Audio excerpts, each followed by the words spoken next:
T minus 15 minutes.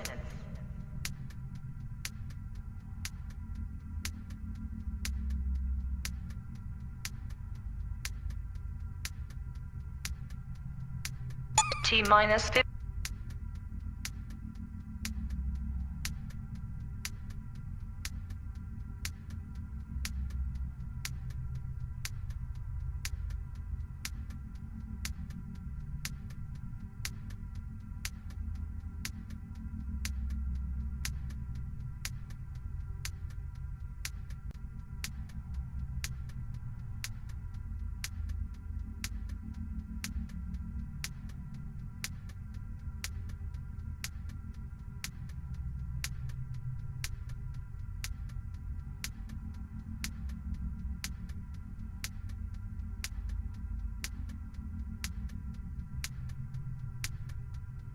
T minus 14 minutes.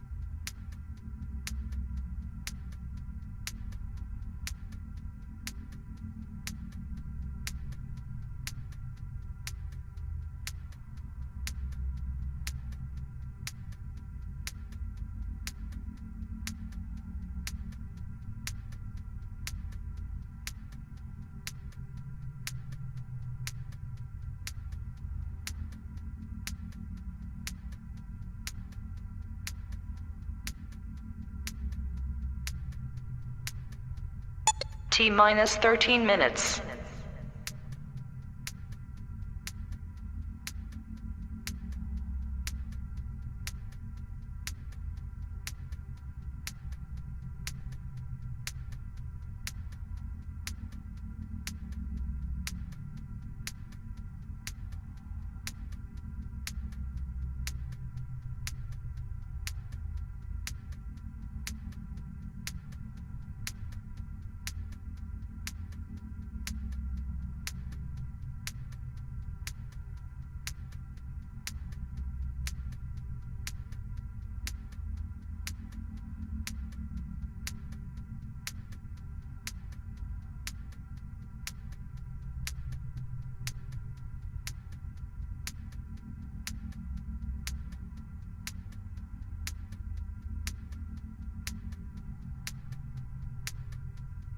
T minus 12 minutes.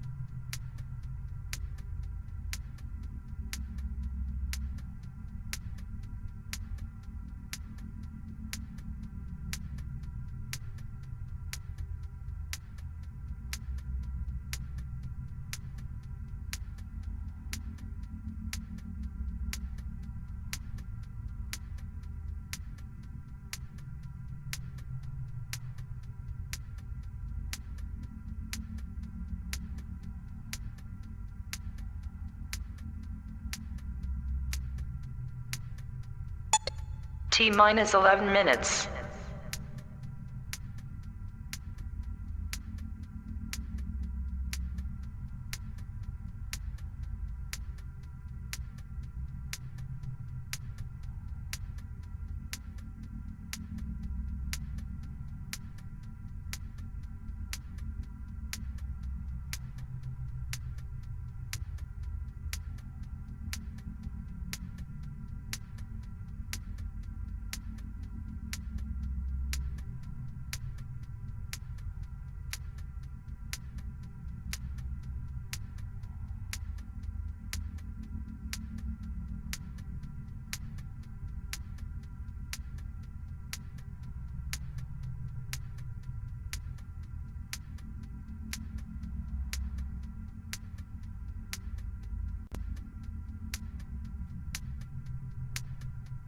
T minus As 10 most minutes. recent as the Gulf Wars, right?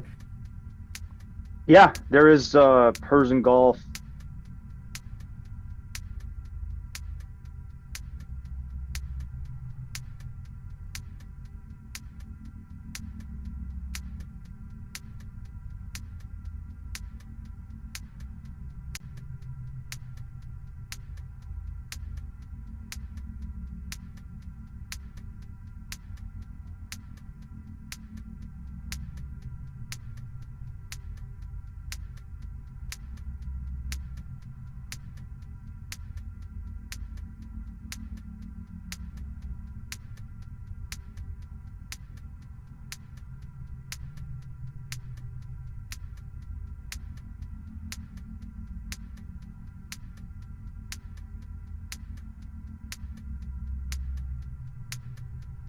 T minus 9 minutes.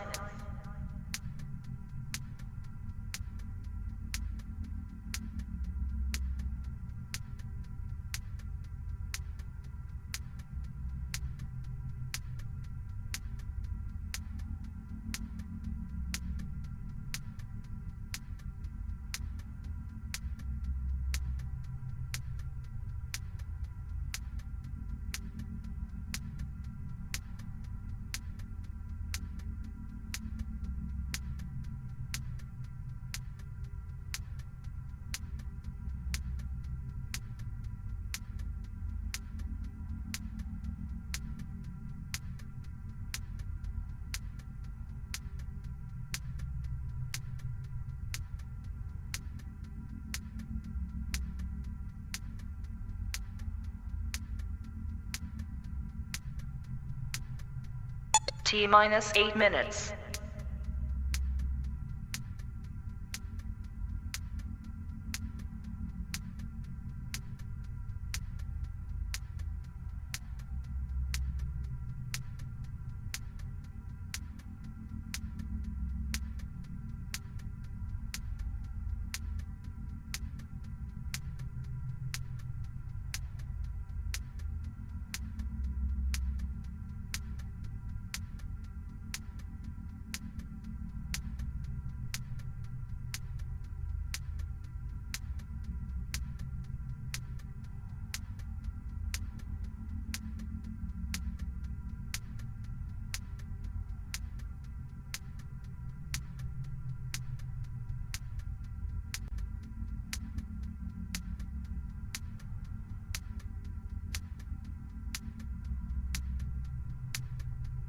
T minus 7 minutes.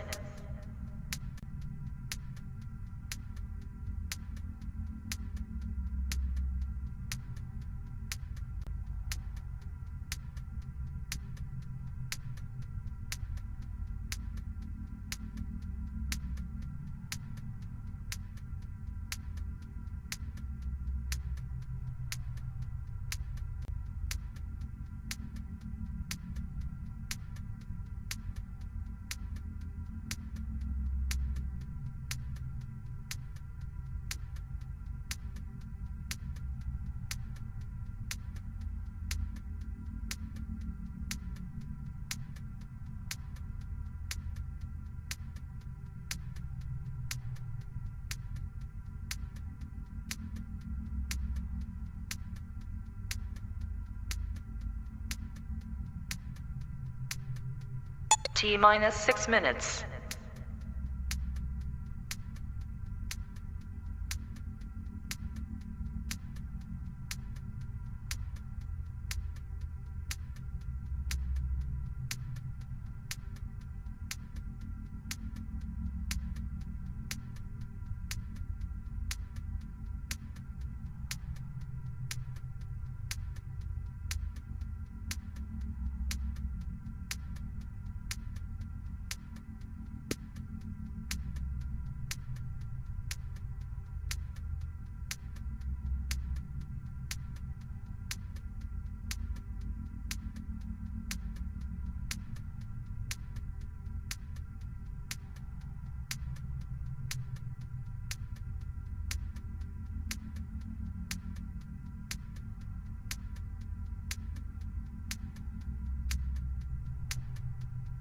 T minus 5 minutes.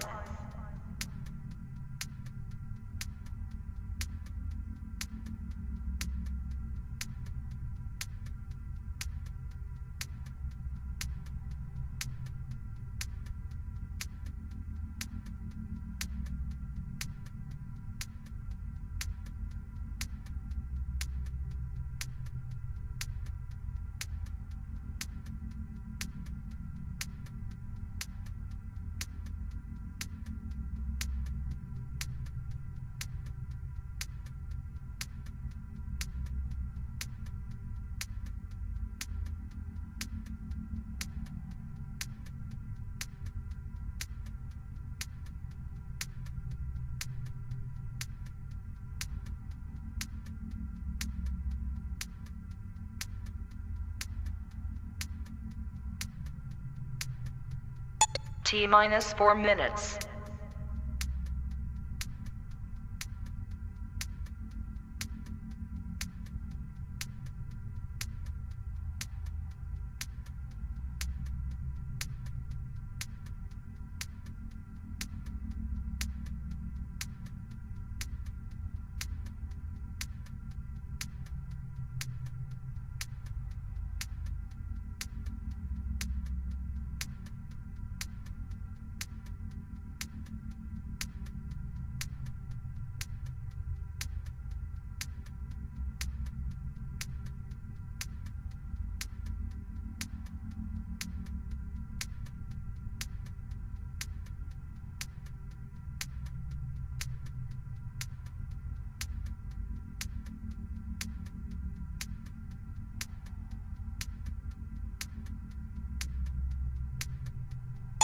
T minus 3 minutes.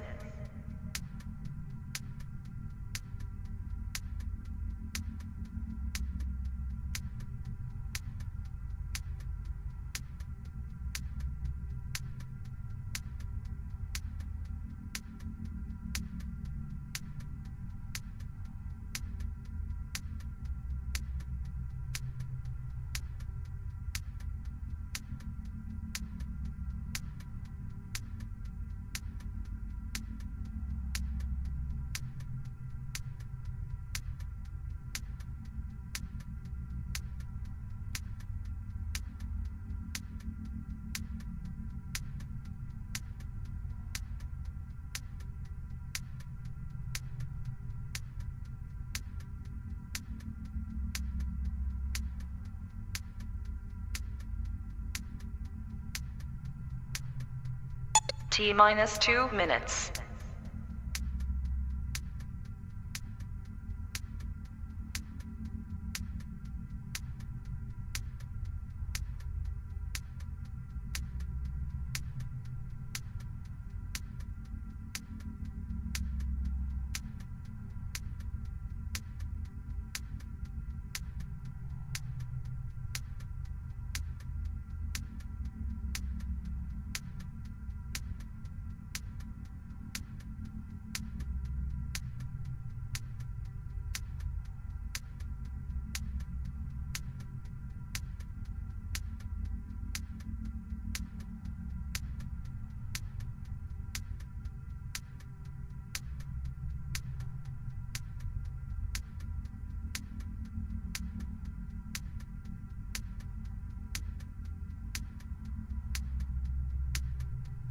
T minus 1 minute.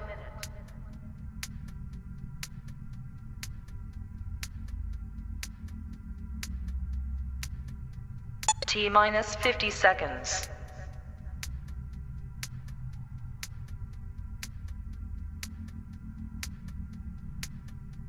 T minus 40 seconds.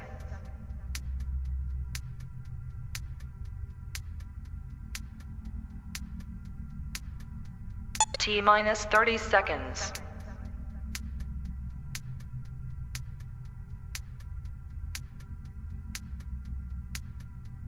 T minus 20 seconds.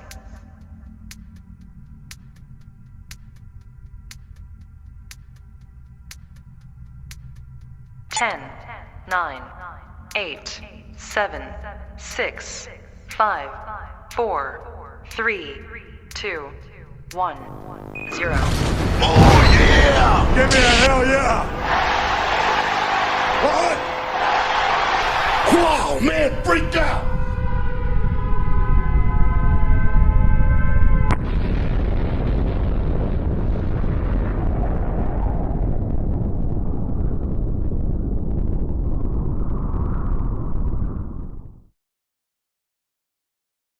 Welcome everyone to Yissilmissil Productions channel. My name is Steven Yissel, and today this is Madness Hour episode 2. So today we have another guest with us. It is Jeremy. So I'm going to be bringing him in right now. Hey Jeremy, can you hear me? Uh, Can you hear me? I hear you. There we go. Hey, how's it going, man? What up, man? Wait a I'm minute. digging the shades. Yeah, I'm missing my bar setting. What is this? Hey, it works. It works, all right. I guess I'll just let it roll this time. So I told you I had something for you for this Oh, I first think I see it. first one. Yeah, I think you know what it's gonna be. Oh yeah. Oh yeah. Hey, I dig it. remember? Yeah, remember it's Zoo Off Madness. A little bit of the Macho Man, and a little bit of the Zoo Offs. So you just said wear the hat, so I wear the crazy shades and the purple T-shirt because I'm the cream of the crop, brother. And I haven't even had a drink yet today. So Oh, it's good to see you, man. yeah, how are you? How's the holiday? I've been doing well, you know, Good. just trying to keep things under control here as best as I can. Yeah, But who needs control, right? Who needs it? that's it depends on who you ask, right? Yeah, they need control, Absolutely. like the ones that are starting all the fires in California. You know, I hadn't even heard about it till the other day. A buddy of mine asked me about it. He goes, "Hey, you heard about this? You seen this?" So I started looking into it a little bit more. The one that got me was when they had a satellite image, and they had three simultaneous fires in three different locations. You can't tell me that is isolated. I'm sorry. You can't convince me. Oh, forgot one thing. Oh, you got the whole gimmick, man. Awesome. I forgot. I saw it under the hat. I was like, oh yeah, I forgot that. Sorry. Um, yeah, but you can't tell me that that's not some shady stuff going on. And then one Yeah, of I the saw things, that overhead satellite image yes, where they that all was were. one. It was like a triangular pattern too, like boom, Yes. boom, boom. And then the one that gets me is that all these people, again, I've been kind of out of the loop when it comes to like the crazy, not want to say conspiracy because I always think that there's at least half truths to that. But looking at it from this vantage point, I go, something's not right with this. Then I started seeing people talking about um, LA was going to be some like future city design in like 4 or 5 years, and the key starting point that needed to be upgraded was Palisade. And this is the same conversation they had in Lahaina in Hawaii, what, 2 years ago? Same thing. You can't tell me that they're not just destroying these areas to build up whatever this better city, which I just think is just nothing but like 1984. Yeah, it's a control city. That's what they Yeah, want. yeah. Cameras on every corner. They're gonna have AI controlling everything. I mean, 2030 is only 5 years from now. If anyone's paid attention to 2030 aspects, I mean, we're rolling right along towards 1984. Or if you want to have it even fun thought processes, how much closer are we to Demolition Man? Yeah. Getting a ticket for every time you swear. Well, think about social media in the last 5 years. You post something, it goes against community standards. Excuse Wasn't me? that crazy to see like these religious posts get those tags on it, like it might not be safe for viewers? Yeah, And then You open it up and it's just like a passage from the Bible with an image of like Jesus or something.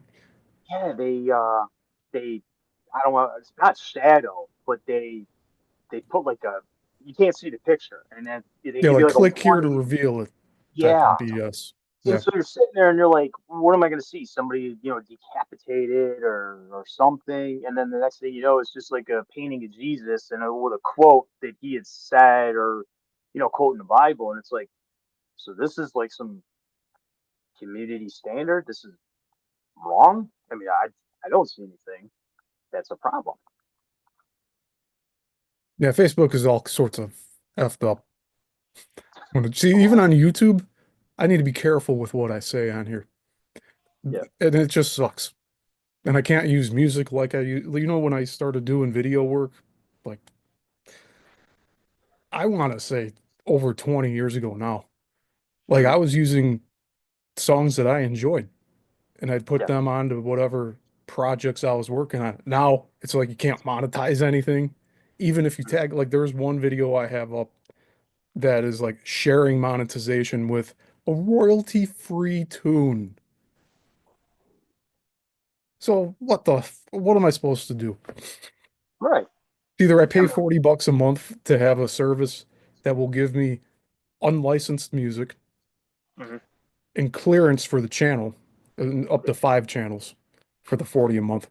But it's still like, making us jump through so many hoops just to have like a normal platform running. Yeah. And then it doesn't matter what time of day I go live on this channel. I got 2,000 followers. There's never Yeah. more than 10 people watching. So like Yeah. exactly We that talked one. about that. Yeah. It Like, doesn't make any sense. so I'm just doing what I'm doing. So, like, I have the eBay store I'm running. Like Yeah. that's the only way I can survive. I can't survive on YouTube. You kidding me? $3.25 from uh Well, from last yeah. month. Well, And I that's don't here's even get a payout until $100 quota is met. And it's like at 70 right now. yeah. That's a lot of what people are saying though.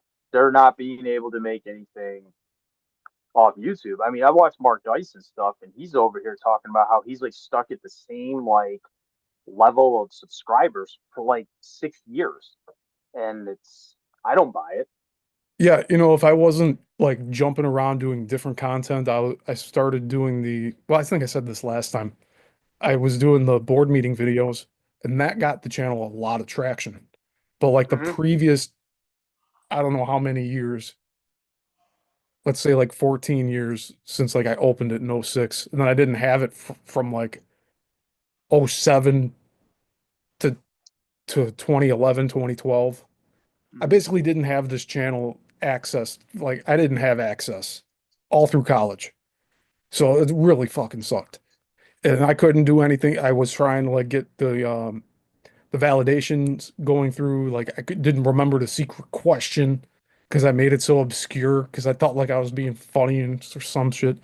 But Yeah. now it's like I was able to grow the channel from like under 200 subs out to 1,000 through the board meeting videos. And then when I started doing the one-on-one interviews, that's when I got it doubled from the 1,000 to 2,000. Okay. And so, like, what am I supposed to do? I put out all of these different shorts and clips and all that. There's over 300 shorts I put out. Hmm. Maybe a handful of them got over 1,000 views, but most of them are like 50 views, 40 views. And this is for a channel that is running with 2,000 subs. So So you please, think the like, if algorithm, anybody can explain this to me, other than it's shadow banning, then please enlighten me because it's or it's this so-called algorithm that's doing it? I mean, that's a lot of other, what I hear people say on YouTube channels is the algorithm is just, they categorize what's important, what isn't. So yeah. it's And get this kind one, of weird. YouTube decided to give me a strike on the board meeting videos. One in particular of a mother reading from a book that's available at the school for all ages. Oh wow. And the original video that I ripped it from was on another YouTube channel for the school itself. So I got a strike on my channel. I couldn't Yeah. go live for a week.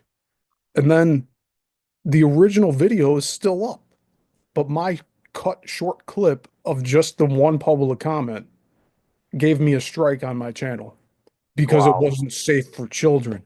Okay, well, at least now, like YouTube and Google is admitting what these school boards won't admit, that's that it's crazy. unacceptable to have porn, and specifically gay porn, in the school system. Right, Plain and simple. You're supposed to be learning stuff to get your mind growing. right. All this stuff about creativity. Look at how much shackles we have here, Oh yeah, and just trying to be creative. So then they give everybody like free reign to go and like make up a new person out of themselves. A fantasy land, in my opinion. And this is going way far out for like whatever these elites are trying to push. I know part of it's depopulation, but like I've talked about this with my other friends.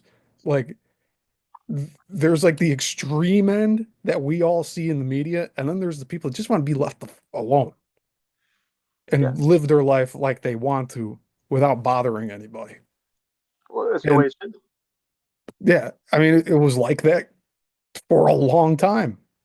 Yeah, And sometimes, like even these public figures that like came out later to be the homosexual, like they kept that secret for a long time right. because it wasn't necessary. Yeah. So, I mean, I think it's just all silly. Like these books shouldn't be in the schools, obviously. We should be What are learning they learning? like about our architecture, but no, no, no.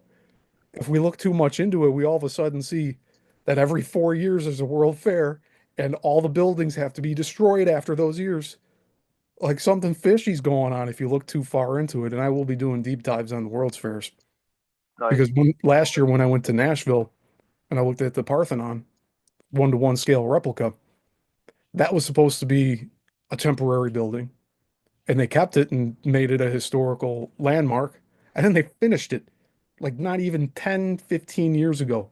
They put the giantess Athena in there, Wow. gold plated and everything, holding a 6 foot angel or a Okay. 6 foot person with fake wings. I need to look into that more. But like just the immensity of these things. And then but no, we need to go play pretend here. We Mhm. need to go think that like we're going to be like looking at our driver's license and saying like my gender is XXXXXXXXX. Like we need to get beyond this stuff. We Yeah. got a civilization to build, and it's not going like we're stagnant.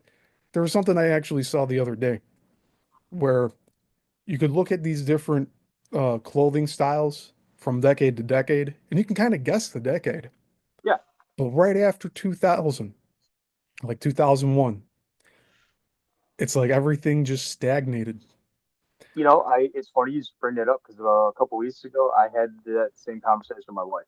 I said, "You ever notice that how you go back through the decades?" I think it was because of work. We actually had we had Christmas tree competitions, and the whole thing was designing by decades. So like my department was like 1970, so I think that's where we transitioned into this conversation. And I said, you know, if you look at the styles for the last 20 years now, since like you said, after 2000, I think attributing like 2000, 2001, early, it still kind of roll over the 90s a little bit, especially late 90s.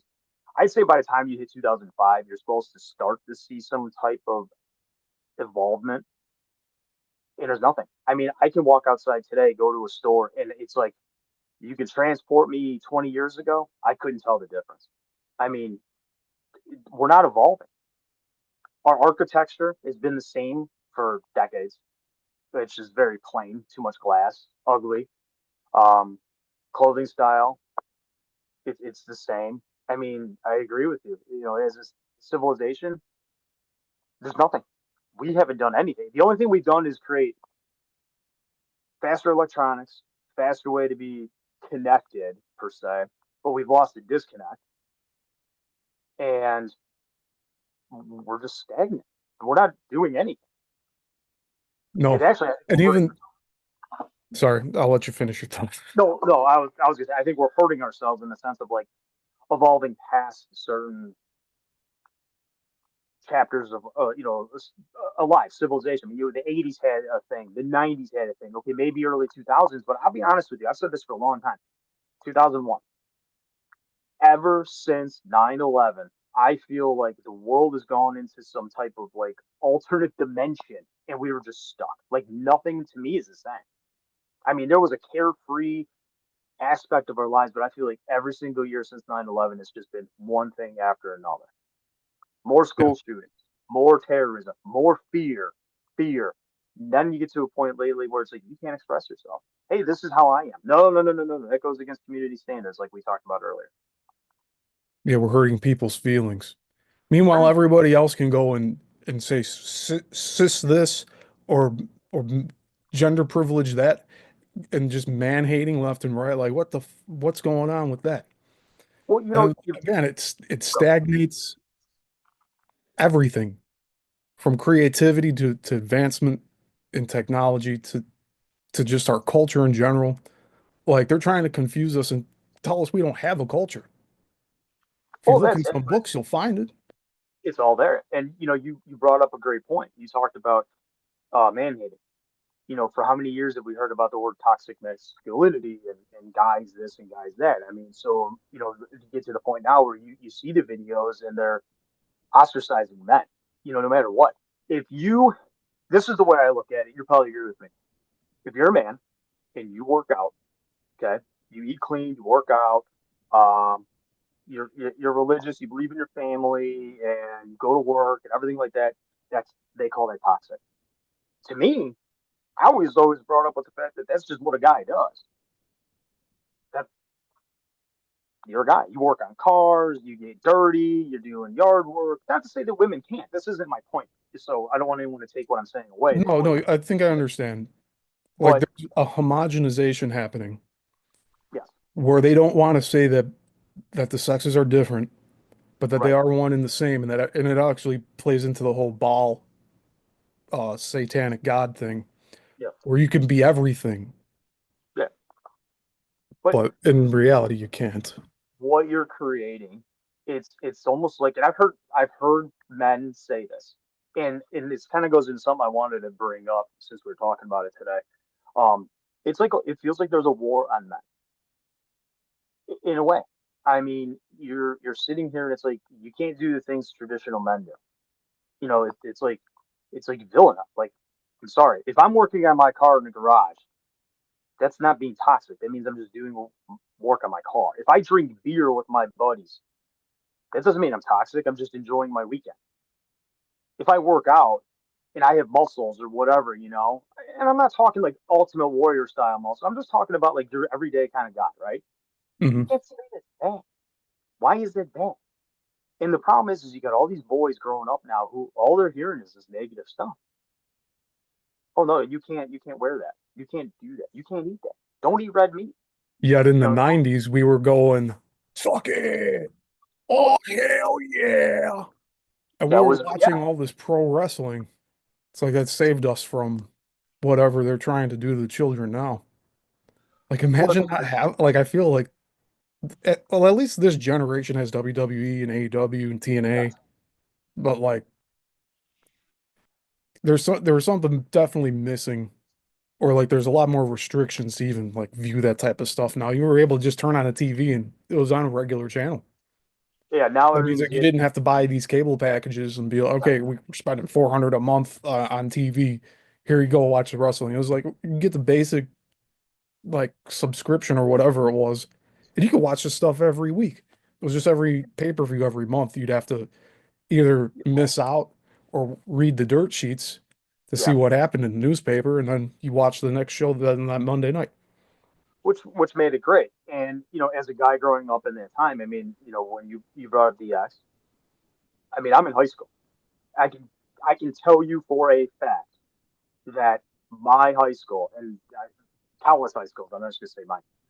You're gonna see DX shirts, you're gonna see NWO shirts, you're gonna see Stone Cold shirts, you're gonna see Rock shirts, and this was across the board. This wasn't just this was guys. I knew many girls in high school wearing Stone Cold shirts, That's awesome. cut jeans, And like black. around the same time, I was in Oh, middle school, yeah.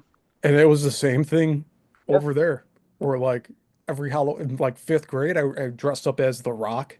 There were two different Kanes that came to school that day. There was a Stone Cold. I think one year there was an Undertaker. Yeah. But that 2000 in the fall, at the height of WWF, Hmm. that was such just an escape for boys in general, and like you said, with girls too. Because you'd It have did. like you bring your friends over, and like the girls would watch the stuff too sometimes. It So it's like, became not taboo.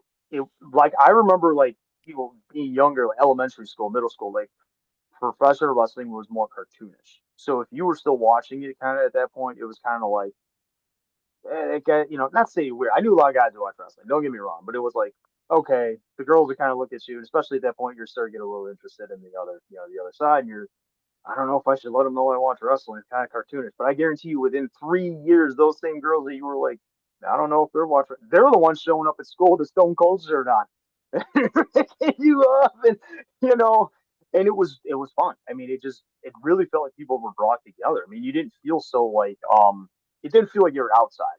I remember she was sitting next to me in class, Stone Cold shirt. Hey, did you watch Raw last night? Oh yeah, and it was like thinking back, and that was 25 plus years ago. It was fun. And it was fun only because it wasn't differences. Now I look at everything and I go, well, women can do everything men can do. Men aren't allowed to do what men should do, per se. Okay. And then it leads you into this whole spectrum now as an adult male where we've talked about it on the side. Yes, I'm over 40. Yes, my numbers in testosterone have gone down, and so has many, many men. If you read about it, oh my God, the public thinks you're on steroids.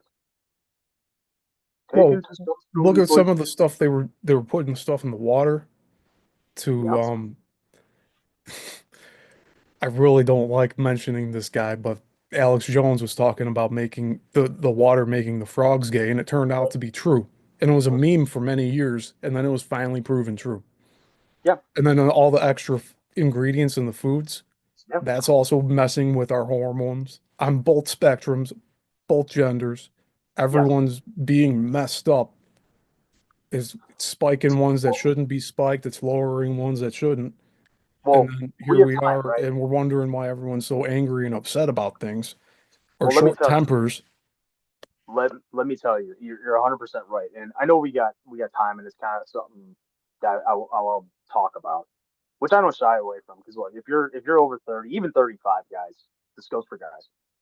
if you're if you're fatigued, you're tired, you don't feel like you have the energy that you once did, even 10 years ago, like next time you go for a blood test, just ask your doctor, just check my testosterone levels because that could be a key. And look, last fall, man, I broke. I mean, I hadn't realized it. This is retrospect now. I was depressed, huge anxiety. I had no clue what was going on with me. Had my doctor run my numbers again, and I was under 200, which is like that's low. And you bring up a great point because as I started to research these issues, that I mean, I'm starting to find that there's men who are even in their late 20s who have numbers down to like what I have or what guys in their 50s and 60s have. Why are men that are like 28, 30 years old having a problem with testosterone? That should not be the case. And you bring up that great point. Look at the foods in this country. Read your ingredients. Most of us can't even pronounce what's in there, let alone what it is. It's been years since I've had any Wendy's or any like I have had Mexican food just the other day, Yeah. but like it's like I can't trust anything now. No, and again, I go into this as like an education thing. I'm not sitting here saying like, hey, I'm like a doctor. I don't know any of that stuff. But I've been spending so much research trying to figure out what was going on with me for a few months, and this went from September to November. Good. Also, the stuff up in the sky. Oh yeah. So 2 days ago, I was out in the morning at 8 a.m. and there were a few trails in the sky. It Mhm. was in the teens here in Chicagoland. And 9, 10, 11 a.m., By then, went outside to meet a friend because he was dropping stuff off, and I saw little flakes. It was still bright and sunny, clear sky, Mhm. except for some of those trails I saw in the morning. But there were little flakes, like snowflakes, coming down with a clear sky. Yeah, And all I could think of is this is the shit they're spraying, and this that is how aluminum it's like coming the down and big it's stuff like affecting that. us. Oh, It's like easily. little ice crystals that you really need to watch the air, and you'll see it. They'll hit the sun just right, and there's Yeah, so few of them, but they're there, I and wouldn't it's doubt it. undeniable now. Well, and that's the thing. I mean, I really feel like we're being poisoned on a huge level. Cancer cases are up. You could probably walk through by 10 people at a grocery store, and 2 of 10 might have cancer. You know, but the funny thing is, with all these cancers, there's so many cancer treatments now. It's not the sense of like, oh, you have cancer and it's just a death sentence. It's, oh, they're all treatable and everybody's like in remission. I've known I've known a few people in the last year or so who got diagnosed with a cancer and now they're in remission because they went through treatment. It's like, yeah, we're gonna poison you, get you sick. We're gonna treat you because we have a way of doing it, and it's money, money, money, money, money. Just a little $1 million man song there, and that's Yeah, all it is. And it's sickening to me. And it goes back to the testosterone thing because as a guy, it's like I got put on something. I'm like night and day from where I was 3.5 months ago. Okay, why do we have such an epidemic on that scale? Why are guys in their 20s having the same testosterone level as what traditionally a 65-year-old man has? What's causing that? There's so many causes. Food, how were you stress, 3 months diet. ago? 3 months ago? Yeah, So that was what, October? yeah, Yeah. Okay. So the backstory. September. Now I had stress last year, just like anybody else. So my stress wasn't like I deal with it. It's normal. It was everyday stress. So it wasn't like it got added. Okay, I don't want to take that like, well, maybe you had more stress. No, no, no. My stress was what has always been stress to me: work, life. But I have ways to de-stress. But I had a huge panic attack in September, and I could not figure out why. I mean, I hadn't had a panic attack like that in 15 years. And when I did the first time, I was getting divorced, so that's the whole stress thing, right? Anyway, so after that, I couldn't, I could get up in the morning, but I was scared shitless. I couldn't even tell you why. I'd wake up, I was scared. I was scared to go to work. I was scared to get up. I was scared to watch TV. Scared of my own shadow. I was hunting for reasons. I couldn't figure it out. I couldn't work out. And I wasn't working out too. Don't get that wrong. I would go for walks, but I wasn't like hitting the weights like I used to. So all this stuff I'm going through, and I'm like, what is going on? I'm just anxiety ridden. I have no, my energy is like super low. I can't do anything. I'm anxious all the time. I'm sweating. It's like, what in the hell is going on? So, so by the time October comes, right, I'm better, but I'm still stuck, like in this like cycle that I can't break, and I'm freaking out because I'm like, is there just something wrong with me that I'm never gonna find out? Like I just don't feel like I did 2 months ago. 2 months ago, it's like I'm game. Hop in the car, we go places. I'm reenacting. We're going to baseball games, going out in public, this, that, and the other. You tell me to go to the grocery store and get freaking milk? And I was like, I'm sweating. Anyways, so that's how I was in October. I just would, I just wasn't. It was like a space down, like not terrified, but just like I don't want to do anything. So I had been on testosterone the year before, but cost and everything like that, I stopped. And I realized as I'm starting to put things together, as my mind is starting to work again, where I can think clear. I start thinking, maybe it's that. Let me just check symptoms, and I start checking low testosterone symptoms. And besides the sexual function, okay, that's a separate thing. You wouldn't even believe that it helps with depression, energy, fatigue. anxiety, confidence, and I'm checking every box on here. Is like I don't have any of this right now.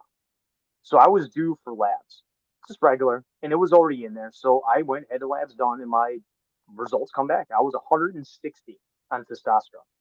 In the United States, they consider anything under 250 to be low. So I'm almost 100 points below, and Wow. I'm 43, right? So right now I'm looking at this going like, I have the testosterone levels of a 60-something-year-old man. What is going on here? I had lost weight. I was on a diet. I mean, so it was like I was eating good. I go for walks every day. So it's like, okay, fine. I'm doing what I'm supposed to. And my stress is still normal. Work is the same stress I've always had. My life, it's the same stress as I always had. There wasn't anything added. So I'm like, it can't be that, right? So I tell my doctor, I said, look, I'm thinking that this might be the case because I've been in contact with my doctor. She's like, okay. So she gives me a prescription for what I needed to. I've been on it for 6 weeks as of yesterday. My anxiety finally went away where I felt like it's like gone and so controllable about a week and a half ago. So from September till a week and a half ago, I would have days where I was going like this, fighting, fighting, fighting.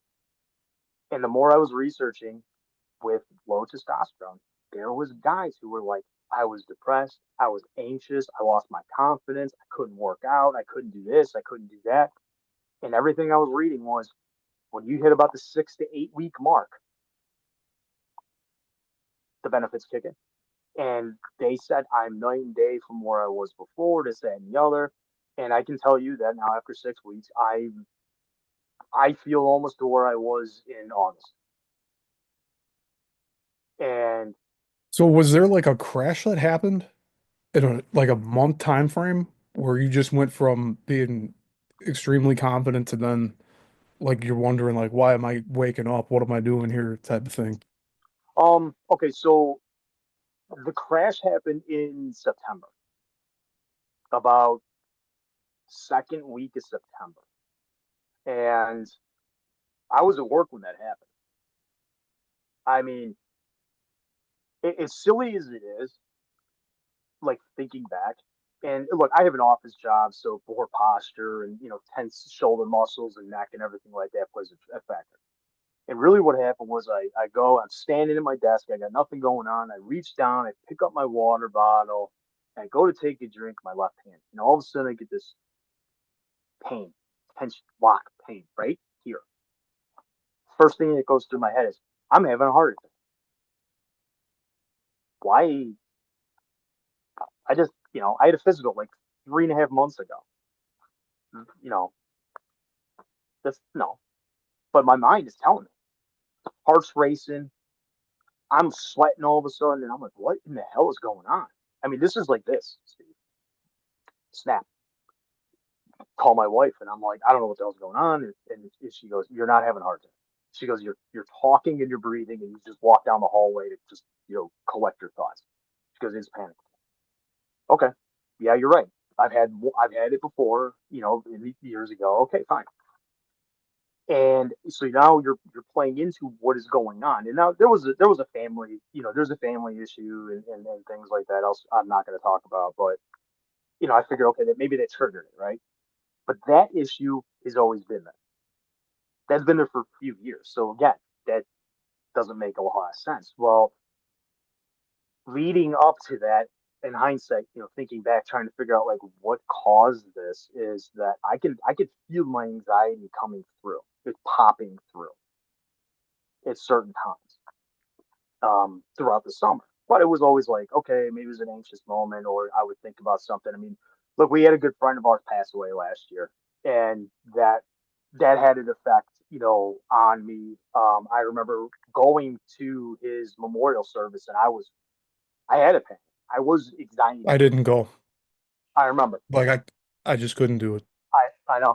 And I took the day off work, and I wasn't supposed to be off, and they let me. And I remember going up there with one of our friends, Chris, and I was just like, I hadn't felt like that in years. Like my anxiety was up, and it was like it like it kicked the thing on maybe where like, I mean, what happened with Larry was very sudden, And I guess maybe it just woke up inside of me and it was like, man, that's just like how look how fast you can just be here and be gone. And I Yeah, keep to going. let everyone know that's watching here, Oh, we had a reenacting friend of ours. He was like in his early 60s, right? no, he was 70. He was my dad's age. 70, He was but 70. still he was very active, He took very care of healthy, himself. always eating healthy. Hmm. And he had said one day he was sitting at the desk at his computer with watered down Coca-Cola. And I'm starting to get suspicious about Coca-Cola now. But he said that he was sitting at the desk sipping on that, and then he got this chest pain and he ended up going to the hospital, and they said they had fluid in his lungs. They apparently they let him go back home, Yeah. and then he had to go back to the hospital, and then his lung collapsed. Yeah, it was a And it passage. happened so fast, like within a week. Like Yep. he was just like, this is freaking ridiculous. Like I could hear like his frustration just through the messenger chat. Yeah. And like I tried to go visit him at the hospital, and those motherfuckers, they said I couldn't see him Yeah. because I wasn't family. Yeah. And you were And real close to where he was. after that, I'm just like, oh, I should have just said I was family. He's my cousin. Like, Yeah. what are they gonna do? Show me your papers. Show me Yeah. 'em. I mean, and then you find out. I mean, he was in what? He was in a coma at the end, the collapsed lung or something like that. And then After the collapsed lung, he went into a coma, and they put him on an incubator, and I don't think he came out of that. that's what I heard. And like I said, I mean, I went to that memorial service, and it was like maybe it was more like the shock, maybe it was more like the whole facing mortality. I mean, it was like the last we had heard, it was like, well, they found out what's wrong with him, and then they can treat it, and it's like, okay, wait, that's good. And next thing you know, oh, he's in a coma, he's in a ventilator, and then you know we get that mass group text in our hobby, and oh, Larry passed away. What? I mean, it maybe that's what it was. Maybe it was just facing a mortality thing.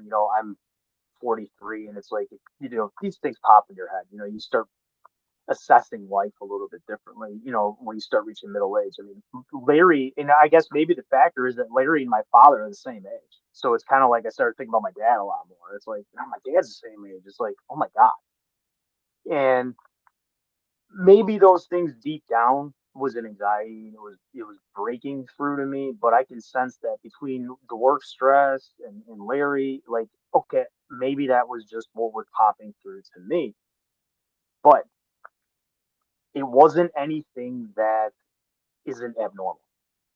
We all, I mean, I've had family members pass away, and I didn't feel that way in that Mhm. sense.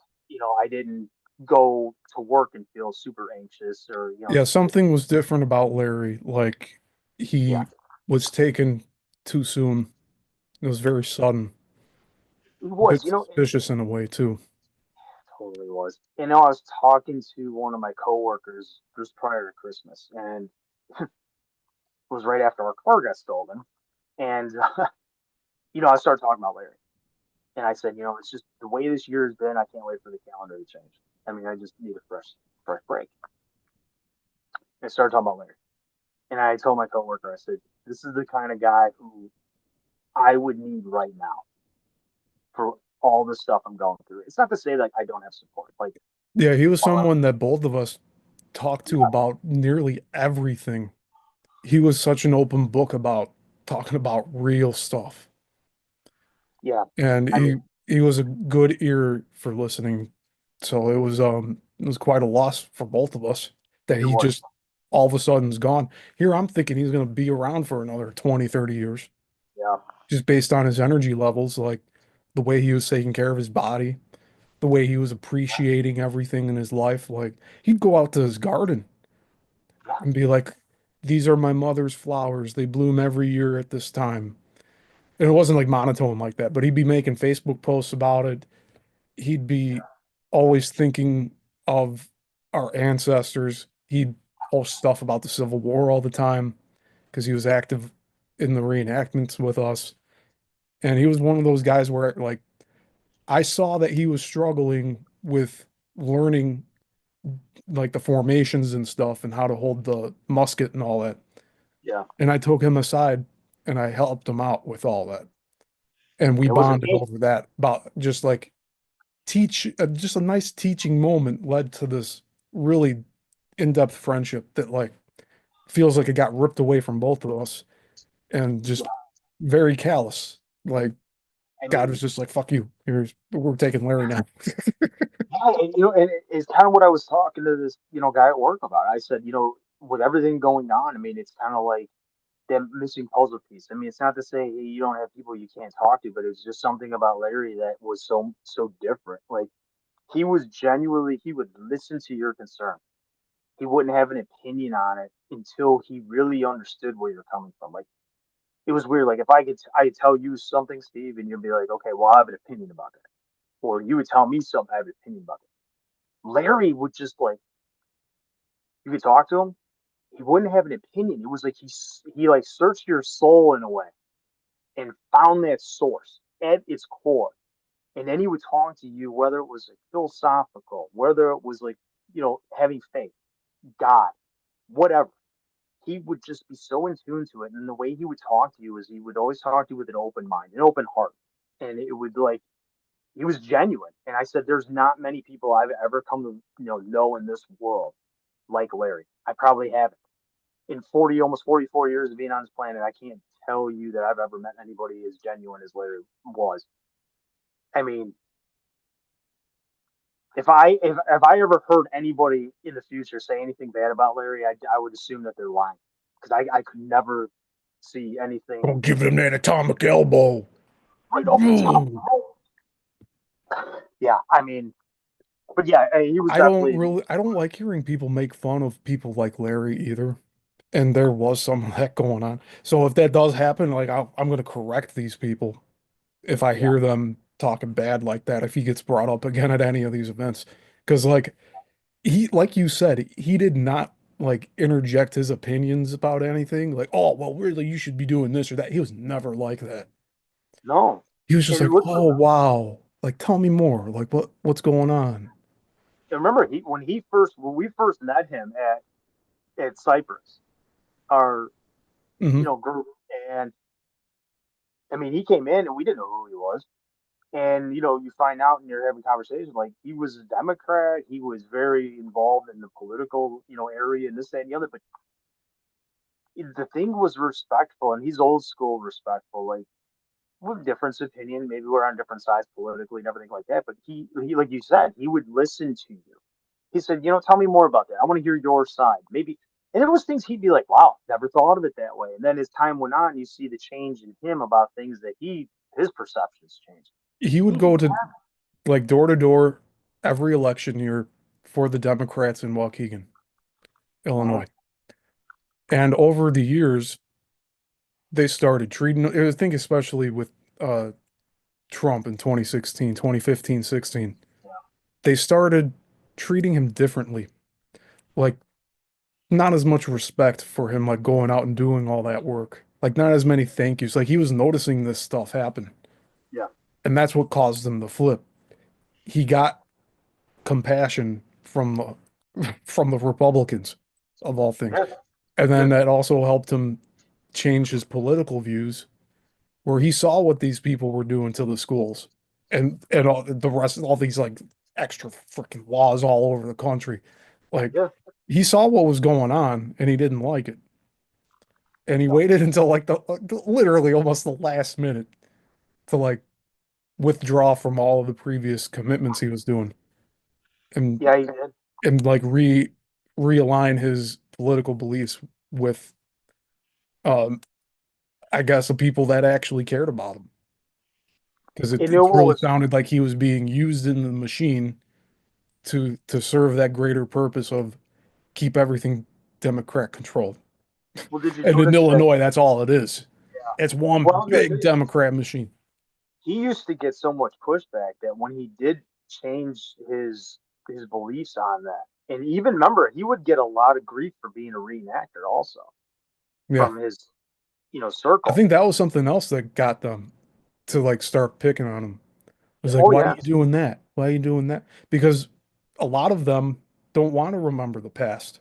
But he was so fascinated, like he was into piano, so he knew all this classical music. He was he was somebody that studied history. So the reenacting fell right in with him, just like with all of us. Like we have these different backgrounds, but we appreciate reenacting for what it is, and also creates all these new friendships too. And it's and that's what I really appreciate about Larry was that he was never judgmental. I mean, even when we first met him, like I said, he was a Democrat.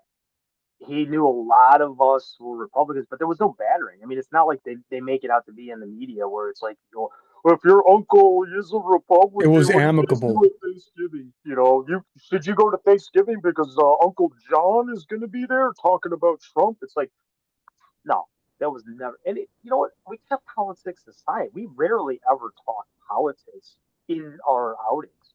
I mean, these were the type of things that Larry would talk about, on the phone with you or on a message. And then, I mean, Yeah, to be honest, I don't know how it was with you, but I mean, I spent countless hours talking with him about theology. And I realized that through this, Larry had gone to his college to learn about all that stuff.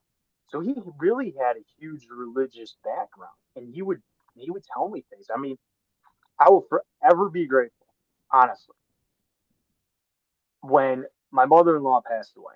So my wife's mom passed away of cancer just over 2 years ago.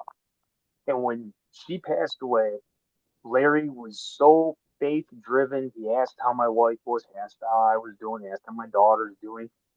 And he told me this. He goes, I'm going to do a special prayer sermon at my church for your mother-in-law. What was her name? Gave the name. And he did. I didn't ask him to do that. I didn't say anything. He just checked up and he said, I'm going to do that he for wanted her. to. Yeah, He wanted to. And it was like, I'll forever be grateful that he did that. I mean, because that's how real he was. But again, I he didn't let the old man in.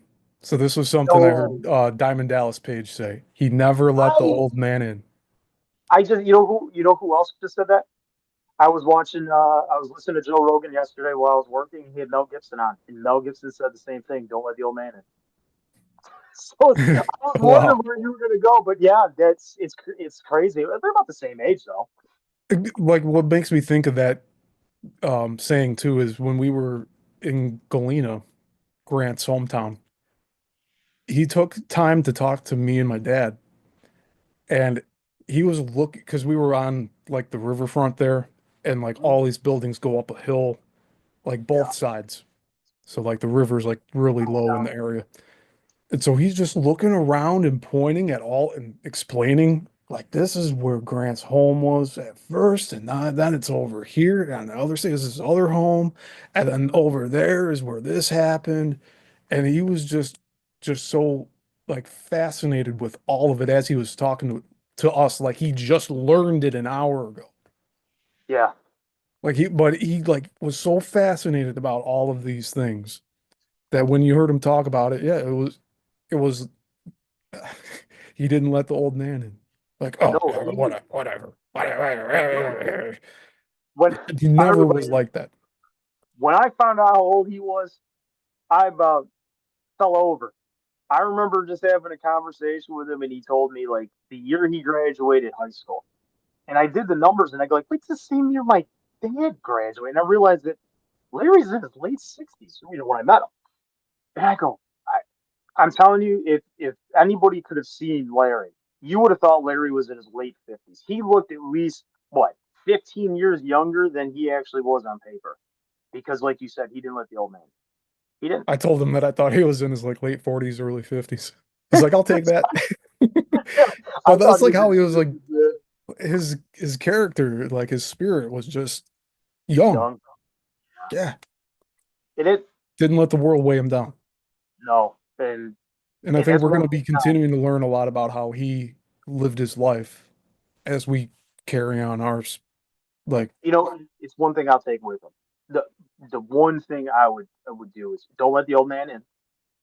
Keep yourself healthy. Do what you can. If you don't feel right, get it checked.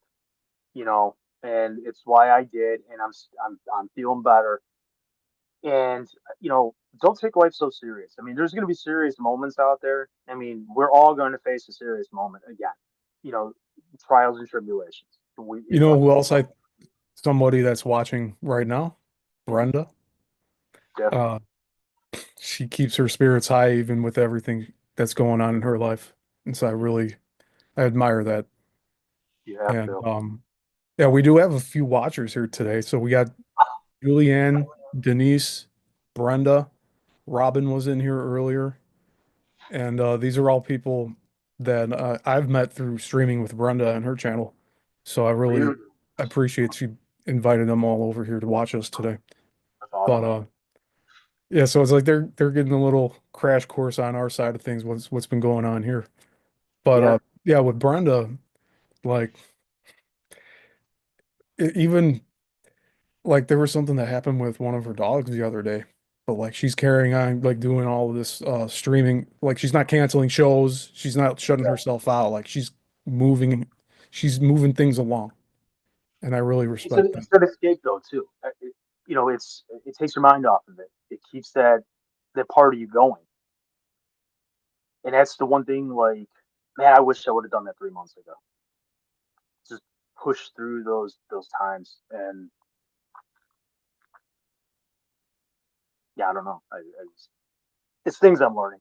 It's a weird time, but What you know, Brenda in the Zen chat, she's saying make a name. What do you mean by that, Brenda? Just want to know. But yeah, it's just ah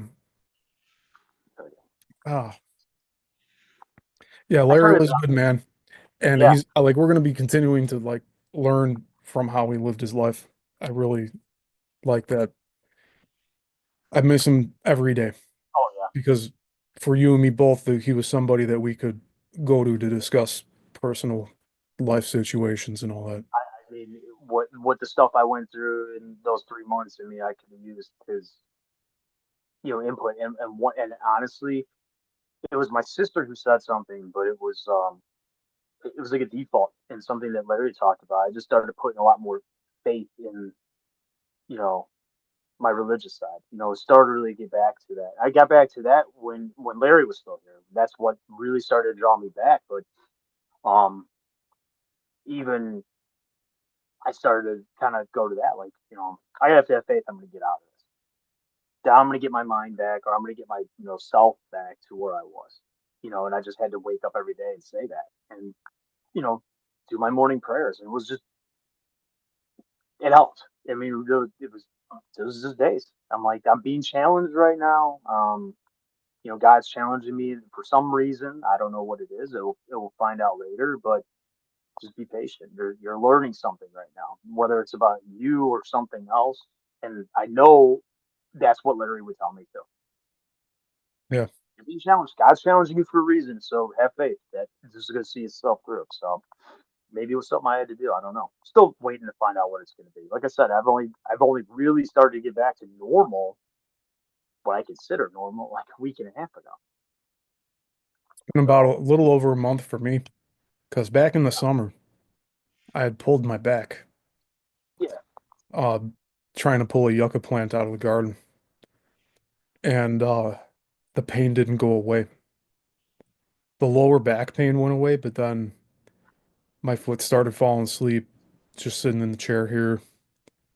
Every time I got out of bed, I'd start having the tingles in my foot. It started going up my back to my upper left shoulder.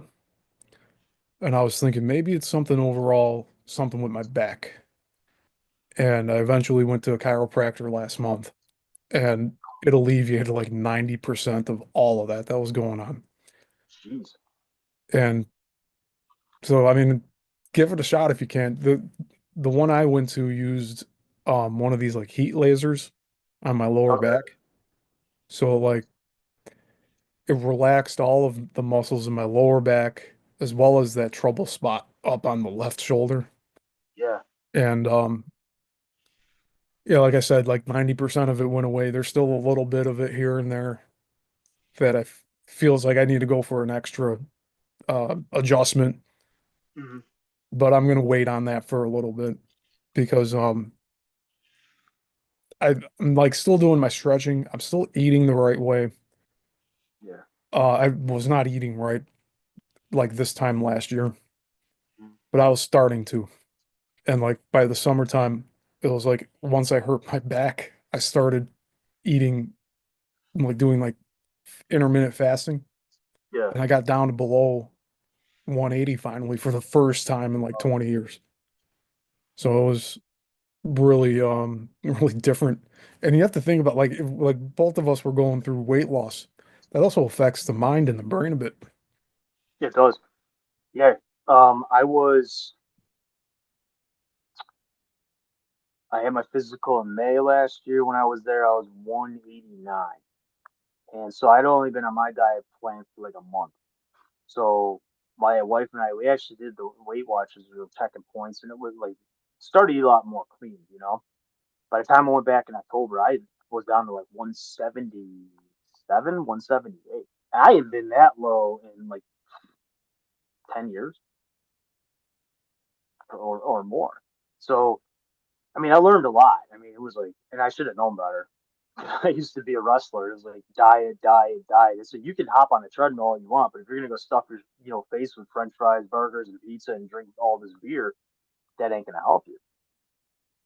It's like, what did they say? It's like 80% diet and 20% gym is the old saying, or 90% diet, 10% gym.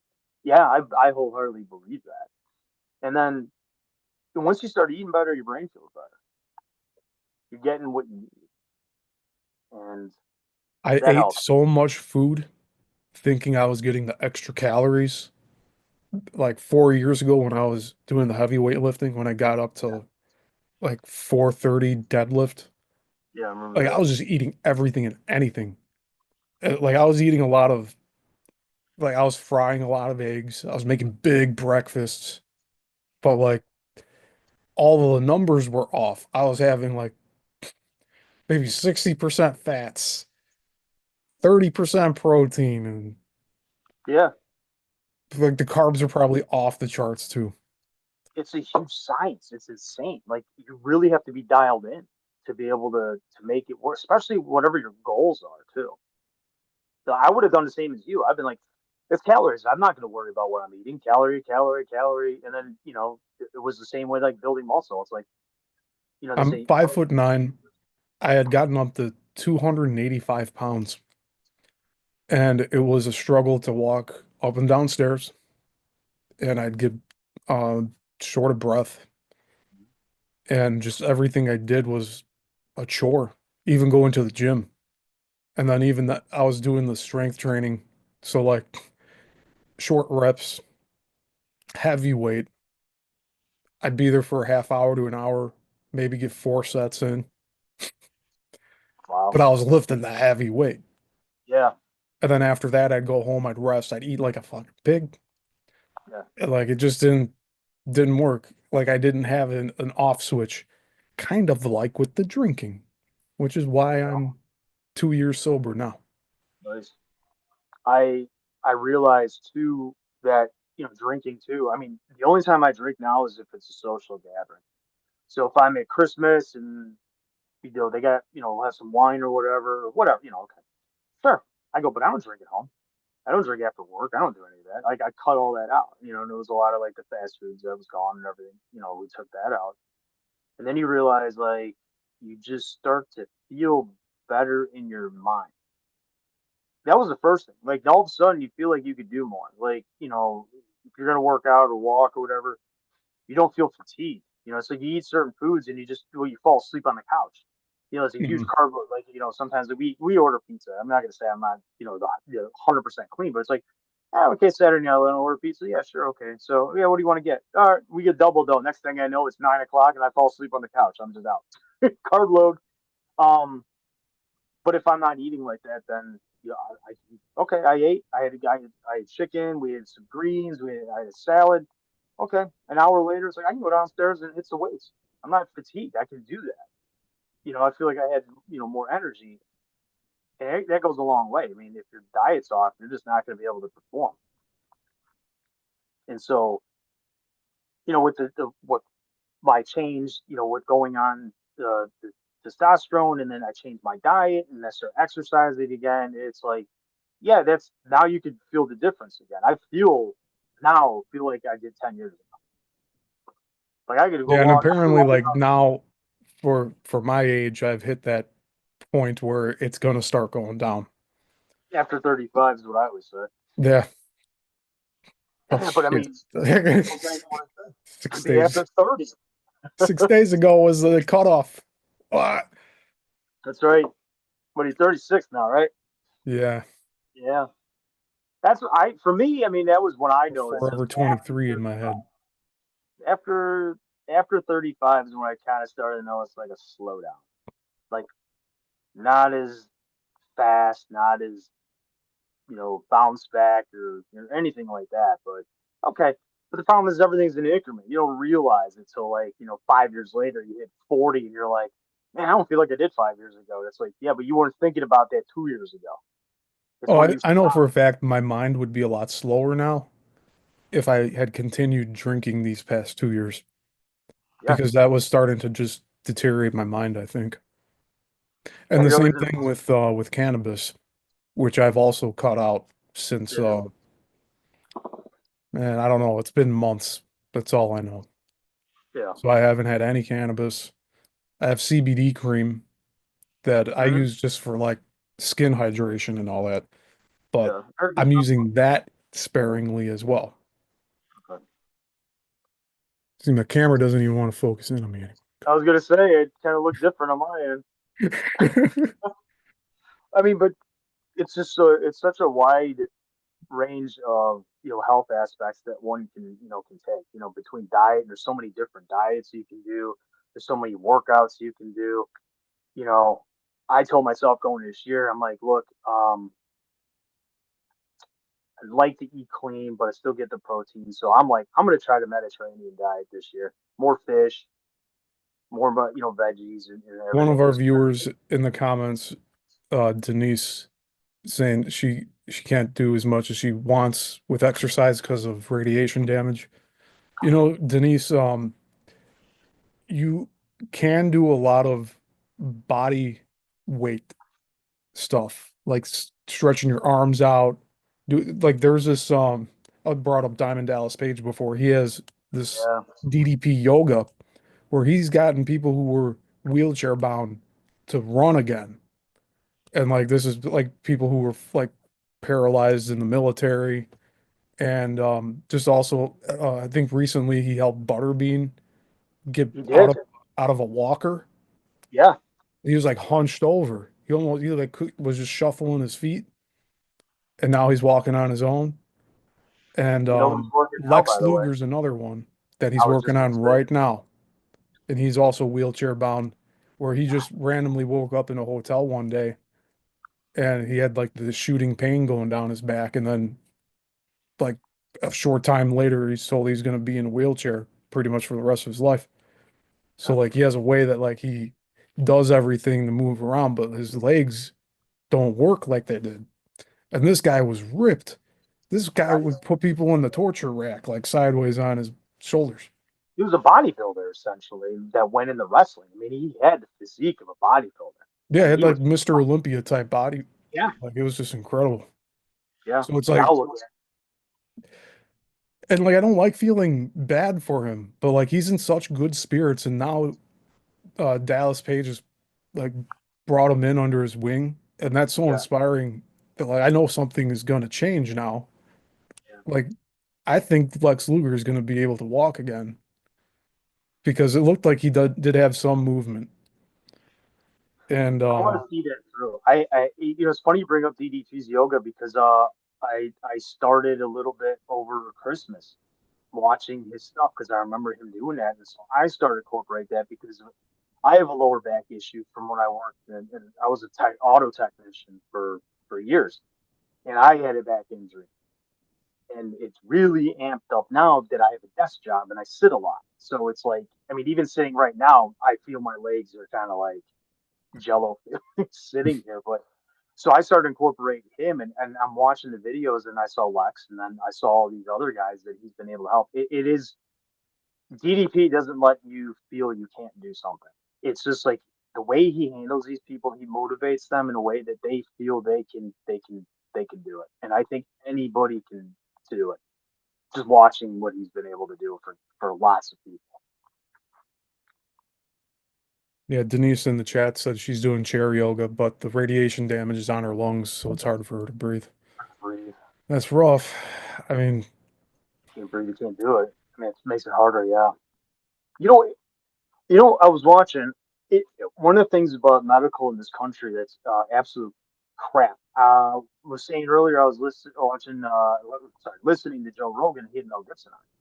Mel Gibson said that his doctor called him one day and told him that he had first stage COPD, and he met with a doctor who he's an American, but the way the system was that he ended up going and opening a clinic in Panama and ran stem cells for Mel Gibson.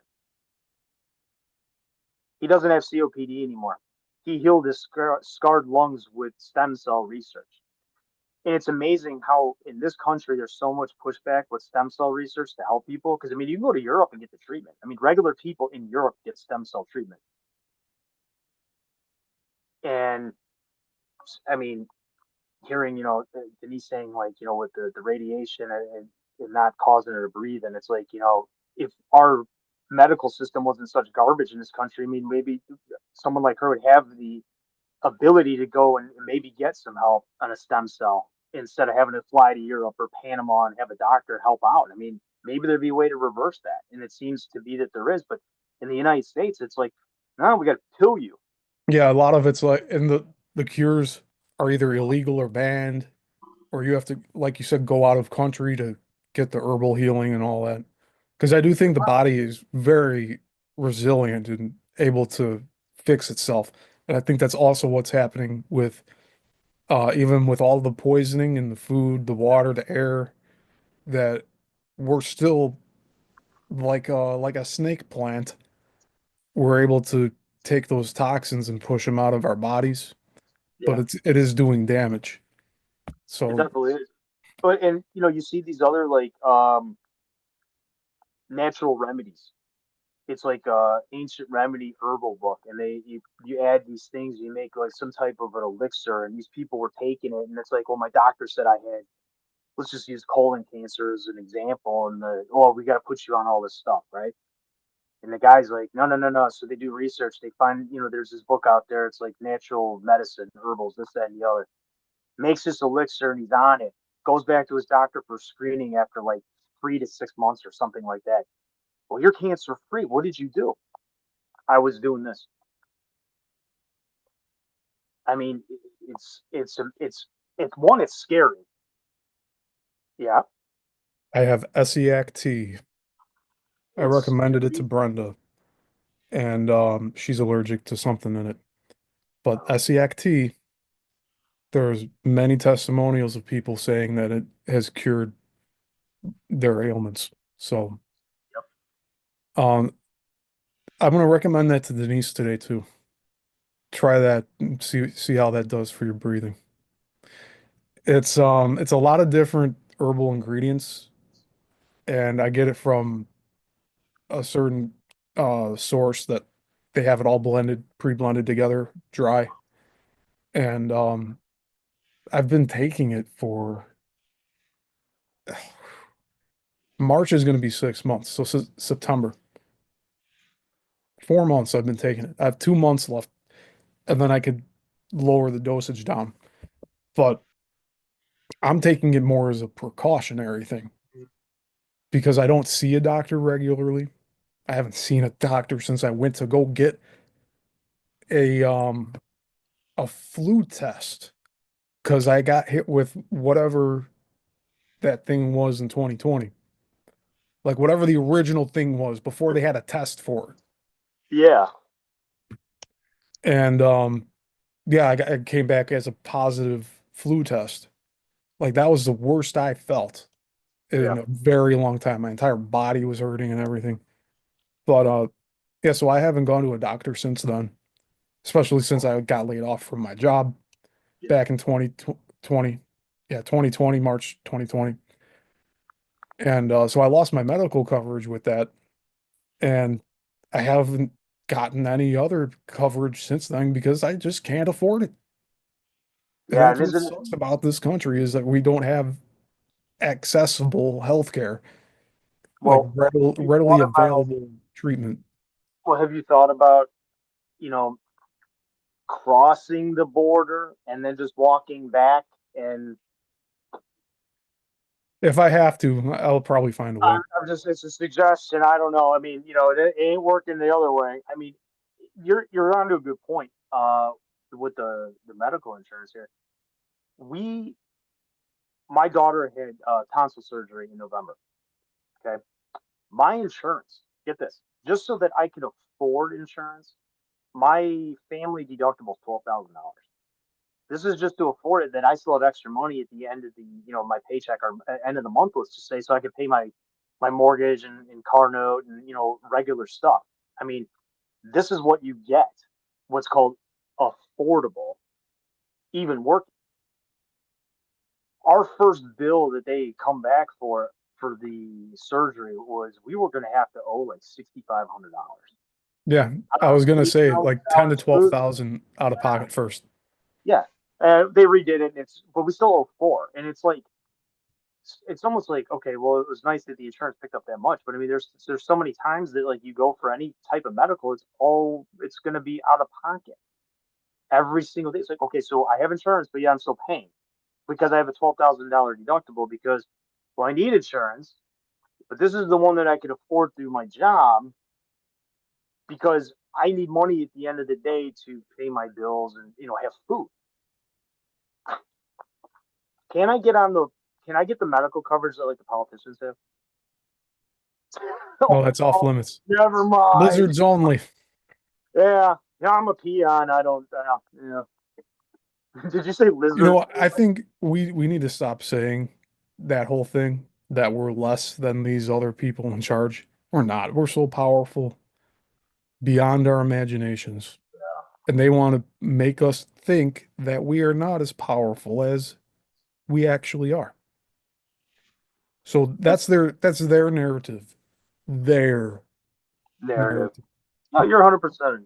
You're 100% right because I mean, you go out in public and it's They like, put us in these precarious situations where we can't afford these things, but they make it seem like it's accessible to everybody. It's like, oh, you're just you know, doing something wrong. you know. Now that you mention it, it's a great trick because I would sit there and say the same thing. Man, there's something wrong with me. Why can't I afford this? How are these people buying brand new cars? How are people buying $350,000 houses? I mean, the houses they're building up by me are 450,000, right? Who's affording $450,000 brand new houses in this economy? And then they come out and it's like they talk to us like, well, this is normal. Everybody's doing it. And I'm like, I don't know anybody who's saying that this is what they're doing. I mean, I'm in automotive. Okay, I do claims. The one thing I've noticed that's going to happen this year is the used car market in 2025 is going to drop significantly. And the reason for that is because they can't move new product. They have so much overstock for 2024 because nobody can afford it. They literally will give you away 2024 vehicles to get them off the lot. Okay, well, that's fine. You bring 2025 and no one's going to afford it because look at the price of the average cost of vehicles. Jeep So, almost let me walk off the lot with the Gladiator. see what I mean? I almost did it too. They were like typing the numbers in. They're like, how's 500 a month? And this is like a $30,000 car. Like, you fucking kidding me? I've been paying this for how many years? 5, 6 Right. years? Well, that's, and Insane. then it's going to be like of no value by the time you're going to trade it in. Let's say. Yeah, and let's not even talk about the insurance because that would be Okay. like another 400 a month. Yeah, So you're something looking brand at about new. 1,000 a month for a new car. Yeah. So they're not making vehicles that are affordable. No, They're and not they making even got vehicles. rid of the ones with the front wheels. I saw this really old video where the wheels go like this, and then the car moves out of a parking spot, and then the wheels Oh go yeah, back, and then it drives away. Like yeah. those types of things would be very advantageous now. Yeah. Yeah, anybody could park in a tight spot, especially in the cities. But no, they don't. They don't want the technological innovation to continue. Which brings us back to what we were first talking about, the stagnation of culture and technology. Like we should not only I have this little like Wrigley's gum size 4 terabyte hard drive in my computer, Mhm. but that thing should be like 40 or 400 terabytes by now, and it's not. Because I know they have the technology out there. They're just slow burning this stuff to come out. Yeah. And there was a large period of time where 2 terabytes was the max you can have. Mhm. And yeah, yeah. So like the technology's suppressed. It's not getting any cheaper. And yeah, now they're all stuck with all of this product and they can't move it. And that's what's going to happen. Nobody is going to be able to afford these new vehicles because they're getting just astronomical. But it goes back to that point you said. They make you feel like you're a problem because you can't buy that brand new vehicle. You're a problem because you can't buy that new house. You're the problem. You can't buy a Tesla or you don't have all the futuristic stuff in your house, like something in Back to the Future. I mean, every day it's like you wake up and you're got to be reminded about how you're a problem. It's almost like they want you to be depressed. They want you to look in the mirror and go, man, I suck. I failed at life. Then you go to your doctor and you tell your doctor, I feel depressed. Then they hook you up for antidepressants, which makes you feel worse. Then you're unmotivated. Then you gain weight because that's a side effect. Then you're not working out. Then you start eating like crap. And it's just a vicious cycle. It's like you wake up every morning and they want you to feel like crap. Wake up, Jeremy. Oh, I know. I got Wake my up. Kirk Cobain glasses on. Wake up, Jeremy. Oh, been there for years, baby. You know what I love about this is that 2010, back then, that was my gateway into all this stuff, right? I had a buddy I worked with, and him and I would just watch these crazy documentaries. It had me thinking. And I would share this stuff with people, like my parents, or my current wife was my girlfriend at the time, and they were like, man, you are crazy conspiracy theorists, this and that. These are the same people who now will tell you, like, man, you were so right about what was happening. And it's like, I'm glad people are catching up. I'm glad people are taking the blinders off and look at the bigger picture here. The biggest thing that is a hurdle for people to get over is cultural genocide. And I've been trying to talk Oh, about it with people, but it's just so tough to do because then it devolves so quickly into like a racist versus anti-racist thing. And it's not like we're talking about the one like there's a conspiracy, not conspiracies. yeah. Like the same people that took out JFK are the same ones that brought down the Twin Towers. It's very simple. Oh, It's there's one so much. big mafia family. It's And oh what my Brenda and I were talking about a few days ago, it's bloodlines. These people are god. so obsessed with their bloodlines that they'll kill everyone else just to ensure that they survive. And no, we're not Or talking just kill about everyone else just for fun. we're not talking about Roman Reigns, by the way. No, we're not talking about Roman Reigns or The Rock. But you know, he's a No, no, part. we are not. I No, think The we're Rock not. has sold his some of his blood, his soul to It's like so the like, we get back to like the Maui stuff with the energy weapons oh and yeah, yeah.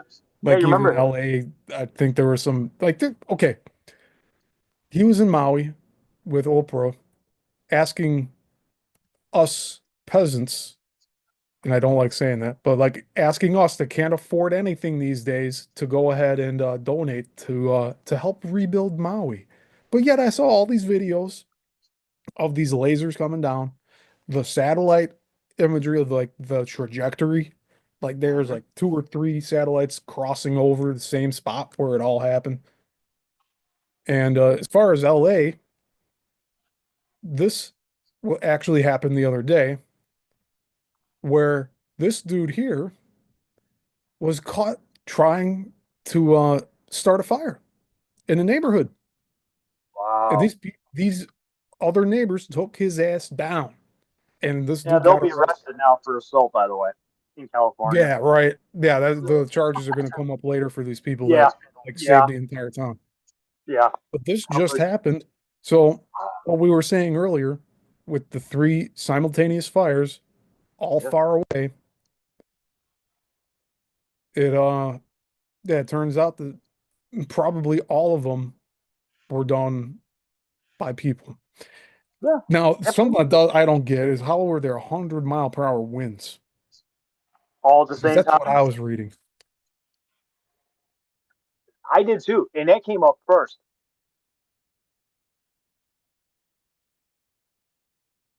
Yeah, the I winds were so looking at this strong now. that It was almost like the that happened first. If I checked into that, so the winds were there, then the fires. It was almost like, well, we got an opportunity here. yeah, I, yeah, like they saw the wind as opportunity to burn everything down. but it was And like, then the why? wind just carried the fire all across to the sea. But it was the same scenario with life. They had the winds, and then the fire. I mean, if you look at it from, if you just look at it from afar, and you're like, okay, well, oh, the winds, and then there was a fire. Well, that would make sense why they would just spiral out of control. You know, It would make somebody, we're talking about wrestling here today, every show, but Jesse the Body Ventura was the one guy that was talking about the HARP weapons for the weather. And he stopped talking about that some time ago. And Yeah. just last month, he went back to WWE Yep. to do a special announcing job with Saturday night's main event, the first time in 40 years. And this guy's not talking about HARP energy weapons anymore, is No. what I'm trying to say. Like what changed? Because I would love to hear his take on the fires. And I You think know what? we'd know who's in his ear by what his answer is. But He used like to. according to You what know. happened in LA, what happened in Maui, Yeah. and then what happened in North Carolina, and then also the alien stuff in Miami. It Oh yeah. I was remember. about a year ago, the ones that were Yeah. walking around the malls and It's stuff. a mall. Yeah. Like I You know, want to he hear this had a stuff show. from that guy, but it He used seems to like have a he's show. compromised again. Well, that's the thing. He had a show. He remember first he was governor of Minnesota. Once he Hmm. was done with that, remember he had a show mid 2000s on conspiracies, and he went around. I mean, hands on. I mean, I remember the one he did with JFK, and he's up in the book suppository or whatever it was called. And he's up there and he's taking the shots because everyone knows he was a Navy SEAL. So Hmm. he's up there and he even said, "There's no way this guy could have got off this many shots. He was a poor shot to begin with.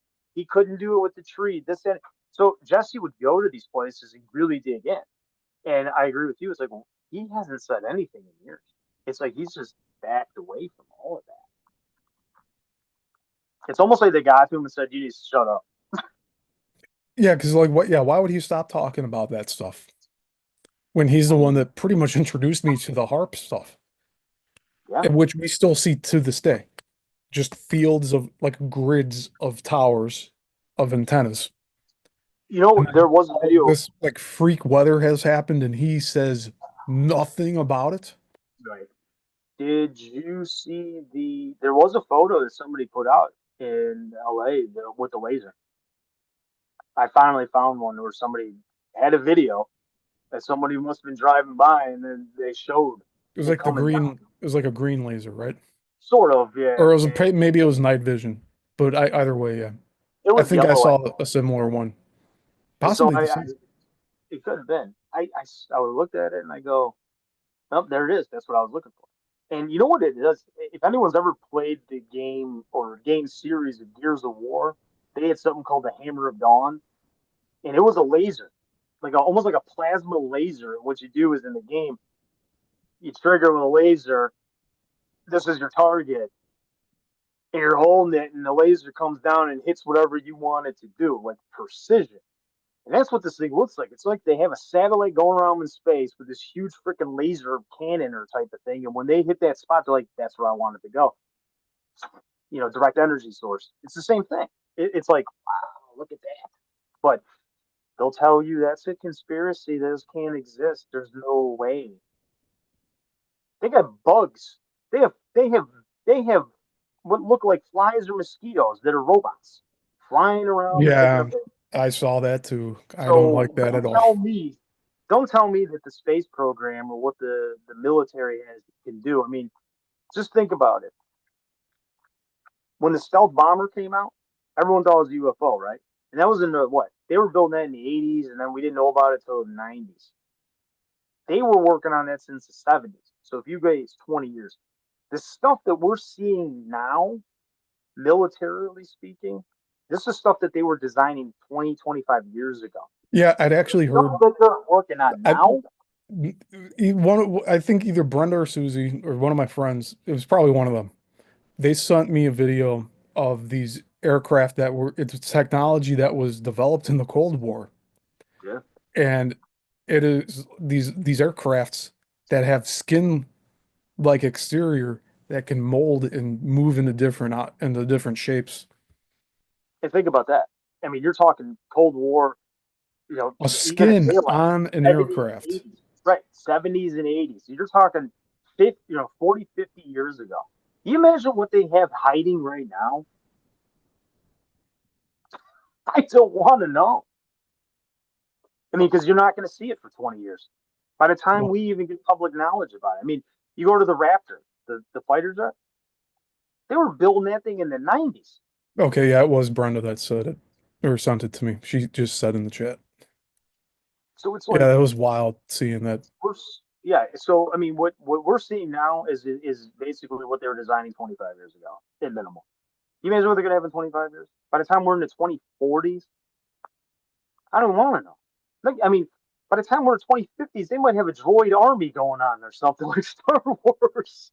That can be The invisible AI. and like you think about all of this cloaking technology. Uh, Imagine a droid army being walked into a country undetected because it has yeah, invisibility capabilities. yeah, And all that really is light refraction. It takes the light back. And there's somebody I saw that like made a shield that like something with resin where uh, it turned like the guy just hid behind it and it like, completely canceled out every like his uh own figure behind the shield, and then it made all the colors in the back like there was an RV behind him, so it was like tan and green, and it's uh, just two different colors lines. So when you look at the shield, that's all you see is the green line and the tan line. You don't see the guy's body behind the thing. But then he's uh, popping his head out and looking around like to show off the technology. And this is something a dude made in his backyard. wow. So with all of this money, forget about NASA. NASA's a money pit for something else.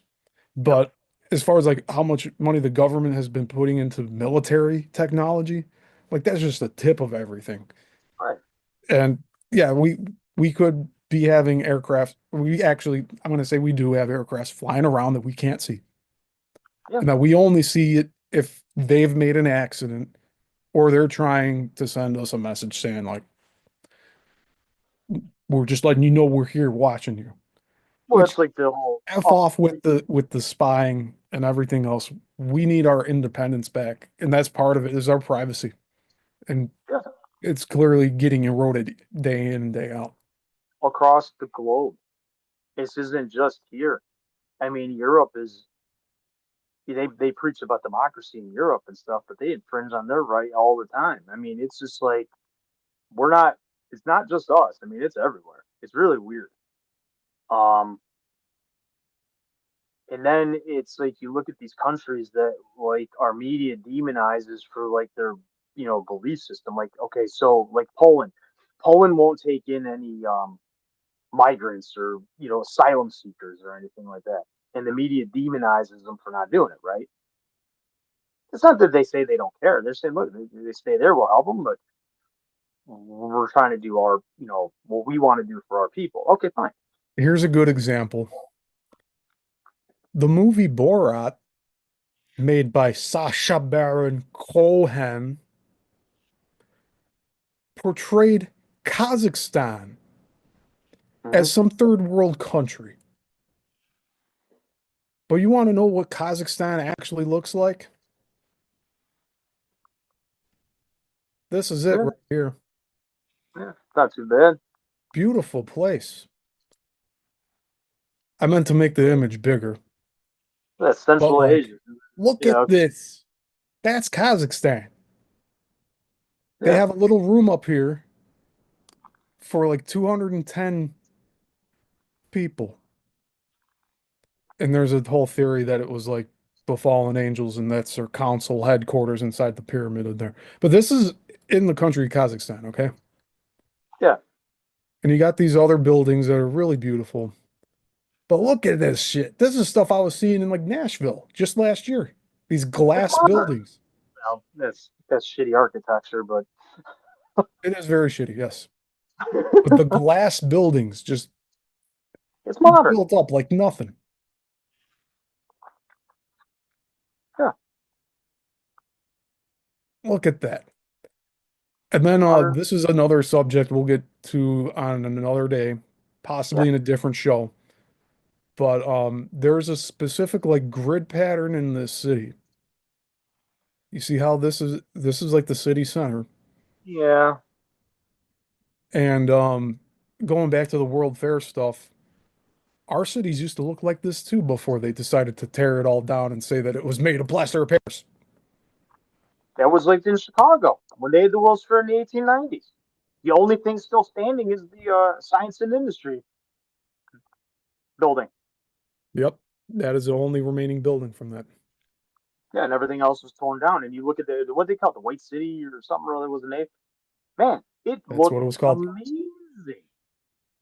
Amazing. It looked great. I mean, you imagine Here, if I'm they gonna had that, pull up something of Burnham. if they had kept that. I mean, there'd be so many people like going there to see it and check that out. I mean, it looked, it made, we, why don't we replicate any of this stuff? I mean, it's like, what in that? I think as a society, we've just gone backwards. Honestly, I mean, look at architecture in the late 1800s and to like early 1900s. To me, I mean, that's just it's great. This isn't What's exactly going what on? I wanted to show, but this You is want to show it? okay. Firstly, Daniel Burnham, the architect, was located in Chicago. He's one of the Sure. guys that was responsible for building and or assigning these workers to build the World's Fair of 1893. And the reason it was 1893 and not 1892 is because they had delays. But like all of these, it's all gone now. They had statues here. They're no longer here. He had these plans for other cities. This is a good concept one of his. But you see how it just goes out? It's like in All I'm like a seeing sound is resonance pattern. And I think there's something to that with sound technology and stuff. This is actually this is what he wanted to do to Chicago. yeah, the only thing I show is your screen sharing us. That's all I see right now. Oh no. So sorry. Yes, that's okay. I'm like, hold Sometimes on. this happens. Hold on, everyone. All right, so Daniel Burnham, There this we go. is plan for the city of Chicago that never got fully built out. But like he wanted to have all of this greenery on the shoreline here on the piers. He wanted to make new land going out. He had a few islands he wanted to build on it. But like he wanted this symmetry, this geometry. And since I was an idiot and shared my other screen, I'm going to go back up and show you the other buildings. Because he was in some of these buildings as his headquarters. Where is it? This must be the one. This main one in the center. And yeah, in Union Station. Beautiful. Mm-hmm. The Rookery Building. This was before the World's Fair. This monstrous building. Wow. and they're feats of technology. Yeah. 1909 plan of Chicago. He wanted a center, and then he wanted to just radiate it out. And here's that circle that we saw in the other picture, and Yeah. then the two piers, Look at that. and then that would be Wow. just like an opening port. So completely different from what it actually is today. But he wanted this thing to have symmetry, which we never got. Even though somehow we're told he built all of this with all the workers he had, and they had delays and stuff, and they made it out of plaster of Paris. Get out of here. Look at that. Get out of There's here. no Plaster hole. of Paris, it gets wet, it's done. Right. Especially back then. Right. Look at that. So I believe this is the Science and Industry Building, which used to be the original Field Museum until they moved it closer to Yeah. Michigan Avenue Yeah. and Grant Park and all that. Yeah. They built that in like in the 20s, I think, because you But can these see the. pictures that I see, I've been told that they were airbrushed, which is very possible. I mean, because we don't have anything left to show. No.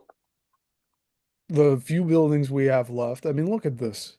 You see the old, I believe I want to say the Tribune building, but then there's Trump's Tower of Glass. Not really anything I prefer, Nope. but this is what we were known for building, Yeah. or it's what we found when we immigrated here from a past civilization that we know nothing about. And I'm Oh, open to that idea. But stuff like this, they were building this stuff. They had to go down to the bedrock. The workers would get a condition called the spins, where they would bleed out of their ears and nose because they didn't know how, like, you go down far enough, like below the sea level, the pressure starts like just pushing on your brain. ah, And these guys got the spins, which really was a very deadly um, after effect of all that stuff. Yeah, all right, that's gonna be a rabbit hole for another day. okay. A That's taste of interesting. what I want to talk about with all that. But every 4 years there was a World's Fair, and Hmm. particularly Chicago had one in 1893, and then Nashville had one in 1897. And then what? St. Louis was 1902 or something, right? Yes, Was right after. yes. And then So Buffalo, I thought had one. I'll have to look at everything because there was also another one that I think came back to Chicago in the 1910s. Okay. I'm not sure. And it might be the Buffalo one you're speaking of. Because I think Paris ended up getting one in between there after St. Louis. I remember they had one too. But yeah, yeah, we had a few of them in a row. And then, Man, I'm like so serious on this. The I need to do a separate show about all these buildings and architecture and World's Fairs because okay, there's something really going on about it. I took classes in college on the history of Chicago.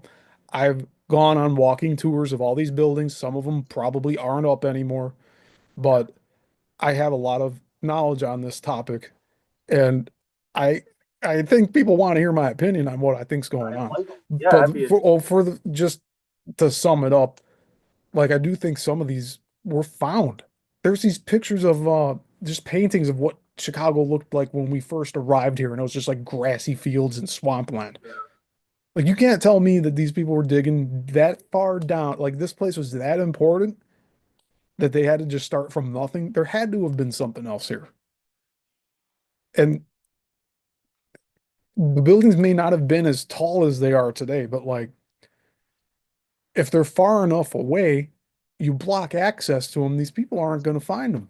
They're going to think that the little town that they're in is that's it. You're just not allowed to leave. well, it wasn't God, I don't remember his name now. There is a guy out there. He's actually got a show. It's on Netflix. Ancient Apocalypse. And he talks about how there was these advanced civilizations all over the world that got wiped out by a huge event, and we've lost. Well, at least on the surface, we've lost the connection of whatever they were. I still think that if it's possible, the people that kind of run the world know all this stuff. They know all the deep secrets. It's almost like Planet of the Apes, where they go into the cave and they find out that it was humans were here before and it was a civilization. It almost feels like that being played out for us. Um, and even if you go I to like, don't think it was any situation where we're in a cave and we're clacking rocks together. No, like we have been an intelligent civilization for a very long time. We've had multiple resets, yes, and we're seeing some of these resets take place right before our eyes with LA just being burnt down to the ground. I saw this one picture comparing downtown LA before and after. It looks like it was turned into Gaza. That's what it looked like to me. it's And Graham Gaza's Hancock. another topic. All of that architecture over the years that have been rebuilt over and over and over and over, continually being knocked down. And I wonder if it's because of the land the religious part of it is important, but the land itself must have some spiritual property beyond the religious significance of the area. It could And be. I think the same thing about Chicago. Um, there's also ley lines in Denver, Colorado. So these magnetic ley lines, and then we get into the talk of people's life events, moments being recorded in the ground, and that's why we see these apparitions of people. I mean, Wow. there's a lot of stuff to all of this, but it becomes so esoteric, then nobody wants to talk about it because they think we're all nuts. But Denise Well, said in Queens, New York in 1964, there was another World's Fair. So they were doing these. I want to see when the last one was I was because gonna say I don't think I've been alive for one. I it, I don't it's think so. interesting. Like I would have gone to one, I think. But Let's see. the only remnants of it I probably went to was Six Flags Great America. Oh man. Or Wow. Disney World. All right. So the one I was talking about, Ancient Apocalypse, that's Graham Hancock. By the way, the hat for today, this is a 1920s, 1930s Adam, New York hat. Oh, really? You got an original? Yes. Oh my god. See, I want Yes, to get yes, my hands yes. on like an original fedora, from back then. This is just, I bought myself We'll one. get you one. I was gifted this for my time You find me a good, volunteering at the museum. So yeah. Give me a fedora, 30s, 40s, somewhere in there. Or what? Feel like Indiana Jones, but I class it up a little bit. I don't know, some with the hats. I actually got into a spell with watching Peaky Blinders, the 1920s looks and stuff. So that's why I got this. The yeah, the last, bowler hat works. It fit me. This is one of the few hats that actually fit me at the time when I was trying them out. nice. And I do need to get another cowboy hat because the one I had I left in Miami by accident. No, Uh, you need to get a wide brim hat. Oh god, what the heck are they called? For reenacting, get a join mine, my black one that I wear. Not the Hardy slouch hat. I You think got I to know get a what you're slouch. talking about. Yeah, you need to get a There's a slouch lot of hat. different styles. I said I was They're going to all. wear the fez at some point here on the show. I I will was gonna say in I'll time. wear my. Well, I need to get the bin out. I need to go I was look at gonna all say that again. yeah, you can do it for the zoo off aspect for the madness. Zouave Madness. Perfect. Yeah, we'll do that on that show. You can do that. I'll have to wear a kepi next time. I don't have a red one though, like the officers who wear for zoo off. I have a regular blue one. I can wear that. Ooh. Uh, Julianne Ann in the chat said Tesla went to Colorado to do experiments with money that Astor or another elite gave him 100K to build a lighting system. Yeah. Wow. And Tesla's another subject. He was working with radio and he was getting signals back and he believed it was people who passed on that were talking to him, but it could have been demons. We don't know. But he was getting something speaking back to him on the radio, and he was having conversations back and forth. Maybe they So tell you it's demons, why aren't or we exploring that in the public eye? They're trying to suppress just how precious and powerful we all are and right, what this realm is and how it works like a mesh with everything. And they're doing their best to just separate that mesh. And to say that we're a speck in a fucking beach. We're one of the little sand crystals in the long beach. And that's all we are. Like we're insignificant. So that's why I tend to move towards the, like we're living in where most of life is right now. right. And we're not on what we're told.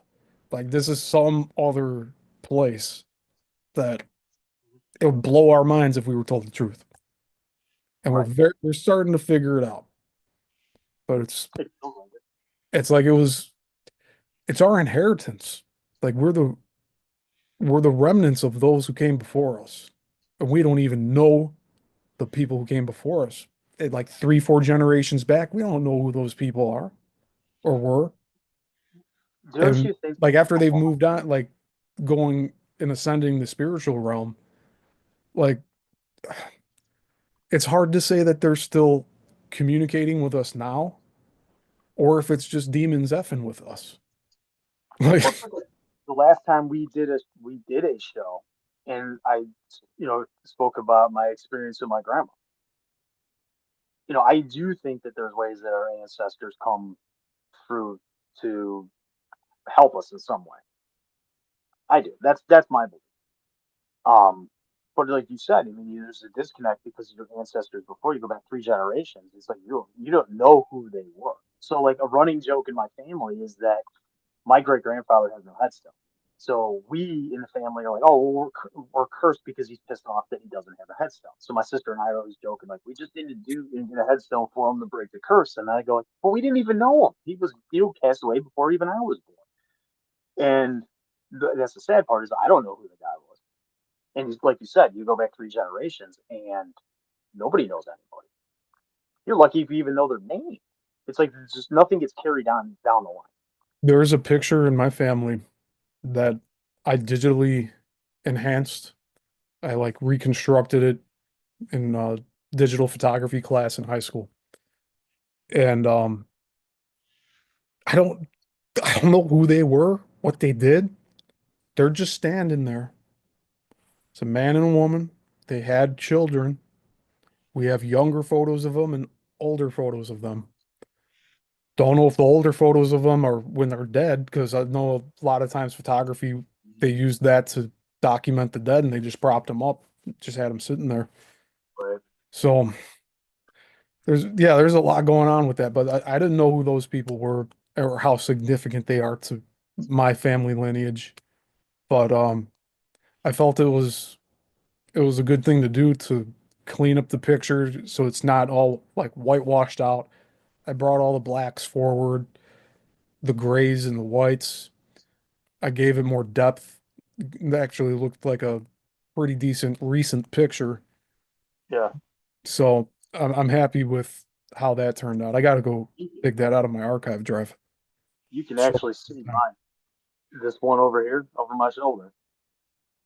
That's my great grandfather from. That's my mom's grandfather. And so she tells me that she gave it to me. That's an original that he Wow. had. They all say I look like him. I could bring that over. Hold on. Yeah, that's an original photo from him. So this is probably got to be 190, 100 years old. I can see the resemblance in his mouth and eyes and your Yeah, nose. Yeah, yeah. So that was my I can see how they could see the resemblance there. yeah. He passed away in 1941. He was a coal miner and he died of the black lung right before Pearl Harbor. I think he died in November, Wow. honestly. So my mom never knew him. My uncle never knew him. Um, but it's like my mom's like, hey, you look like him. So she actually has a big one of her grandmother at her house. So she gifted me that. She goes, you have a lot of similarity. Like, look, with him. And when you look at that, it's like that's your line. But I didn't know him. That he died 40 years before I was born. But It's like when I watched War of 1812 documentaries, I started like tearing up and everything. I don't have that reaction with any other historical event. But seeing the White House burn down like hits me so hard that like there was a few times where I said that my past life I was a soldier for that war. you And could very have, well could be. Like I don't yeah, know. you could have been. There's, you know what? And This these is are the something I've talked conversations. with Larry I before. was gonna say that. It's Yep. same with me. He asked me. He goes, "You're so in." It was with my Napoleonic stuff. He asked me. He goes, "Did you ever think that you were part of the Grand Army? Serving under Napoleon?" I go, maybe that's why you get interested. I do feel that if you have past life experience, you get drawn to certain topics or certain interests because that was things that you might have done in your previous life. So Hmm.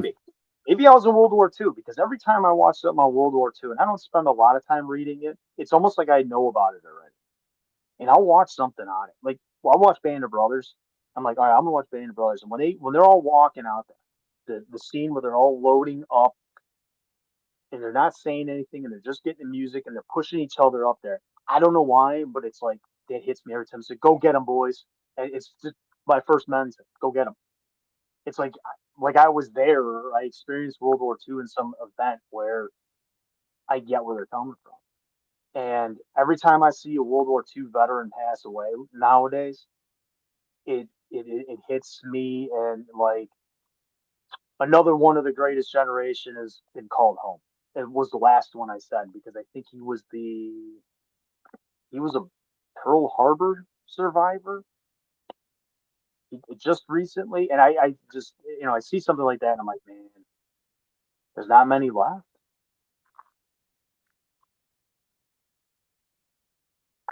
Speaking of World War II, I've actually been watching this show on Prime. It's called SAS Rogue Heroes. It's about when the British SAS started out, and they started in North Africa, and it's made by the same guy who made Peaky Blinders, but it's based on a book called Rogue Heroes. So I actually got the book right after I started watching the show, and it's freaking crazy the stuff that they did. I mean, it's like you watch the show and you're like, no way, man, that's show business. Like, no, you read the book and it lines up pretty specific. Like that's really what the SAS did back then. They drive through an airstrip, like a German airstrip, with like jeeps and start machine gun and stuff and blowing up planes right on the tarmac. And like the Germans are like, where did these guys come out of the desert? They just popped up out of nowhere. It's like, no, real story. It's crazy, man. It balls of steel. That's for damn sure. I'm gonna share the screen again. Yeah, good. So yeah, we're going into the war talk still. Um, all right. So this was the original White House, I believe. And this was after it was burnt. And there's a very few images, paintings. It's mostly painting. It's all paintings Yeah. showing what it used to look like. You can still see the burn marks in certain areas of the White House now. This is the Capitol. Yeah, they burn that down too. So they tried to burn everything down over port. It was a port war. This is one of them. Yep. Let's see if I can get it in a new tab. Do you know why the British burned the city down? Because they wanted us to stop using their shipping canals. No, we burned York down before in Canada. Oh, sorry, I didn't hear you properly. I'm sorry. Why they burned Washington? The White House and the Capitol. You know why they burned Washington, right? No. retribution because we had burnt York down, which is basically Toronto now. Wow. Before. Yeah, we So it's invaded just Canada. escalation. Yep. So we went up there. We tried to invade Canada. We burnt basically what is Toronto. And so when they invaded, they burned DC down. Yeah, the War of 1812 wasn't just in 1812. It went until like 1814 15. It was officially done in 15.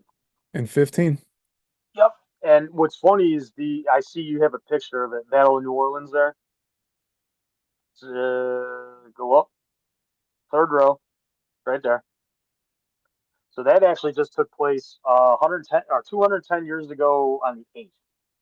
And that battle actually takes place after the War of 1812 is signed like a peace. And Is there's already Andrew signed. Jackson, right? Andrew Jackson. Um, and yeah, that battle actually takes place afterwards. Now, a lot of people talk about that in the sense of like, well, that was kind of like, why did they, they didn't know, obviously, but it didn't really do anything. The more I dug into it, it actually did represent a fact that because the negotiations were, what did they say? Based on when everything was delivered out, meaning once the news was broke over here about the peace, it was what they call status quo, meaning whoever had what at that point would be able to keep it. And so most people don't realize this, but had the British have won the Battle of New Orleans and captured New Orleans, and then the peace got here and they knew about it, they would have been able to keep New Orleans. So the fact that, yeah, it might have happened afterwards, it still had significance in the fact that we beat them and they didn't occupy New Orleans because it would have been status quo, meaning they could have had an argument to keep New Orleans. It wasn't about giving territory back. It was whatever was captured and had. And there wasn't really much that, had gone on. So that was only something I read when I actually read about the Battle of New Orleans itself. I'll read this out. The White House has been rebuilt on its original site multiple times due to various disasters and renovations. The most significant rebuilding occurred after the War of 1812 when British troops burned the building down in 1814. See, I can't even read this right. It was reconstructed using the remaining charred timbers and was completed by 1817. So 2 years after the war ended. Yeah. I Crazy. wonder what they used in place of that during that time. And then President Truman did reconstruction to it from 49 to 52. So James Madison was president in 18th. I think then James Monroe is right after him. So Monroe would have been the first president back into the White House post the war. Yeah, I don't remember where he was after that, where Madison was after that.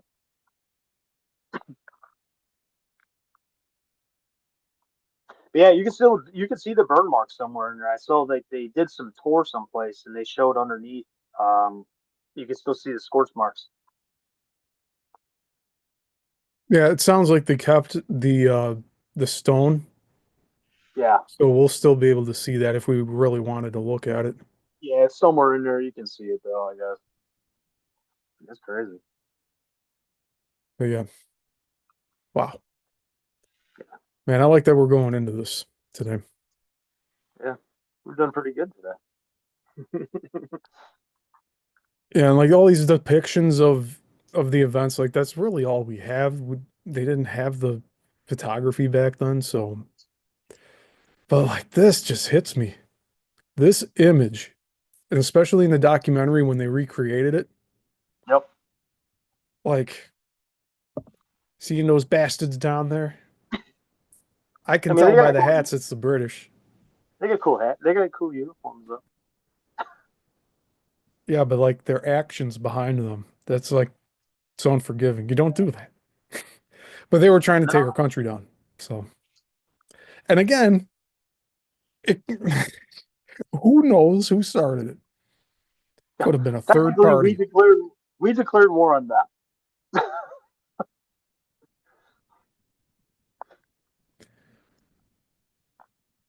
Well, we were Dumb reason. using, from what I heard, in the Great Lakes, we were using their routes. Yeah. their routes. Okay. Yep.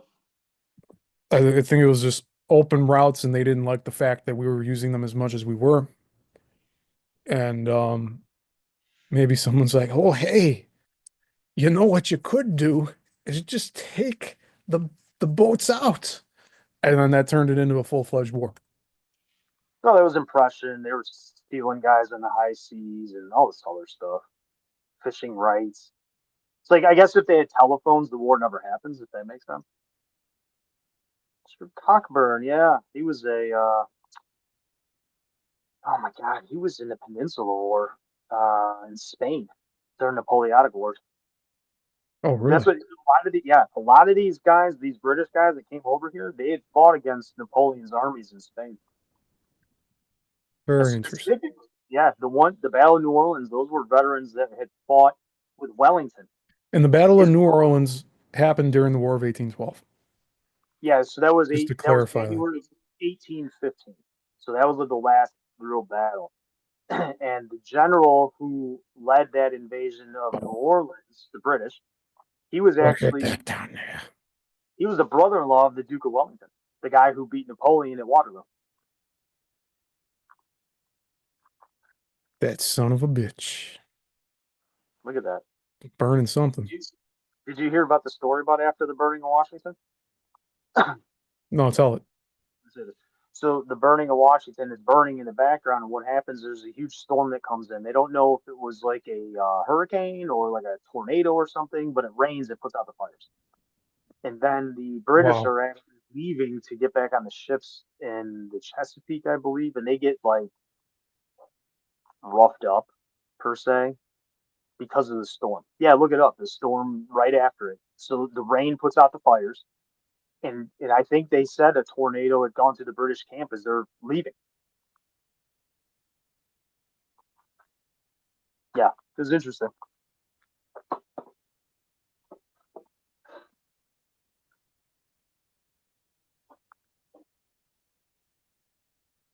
Yeah, we can do like a 5-hour show on this.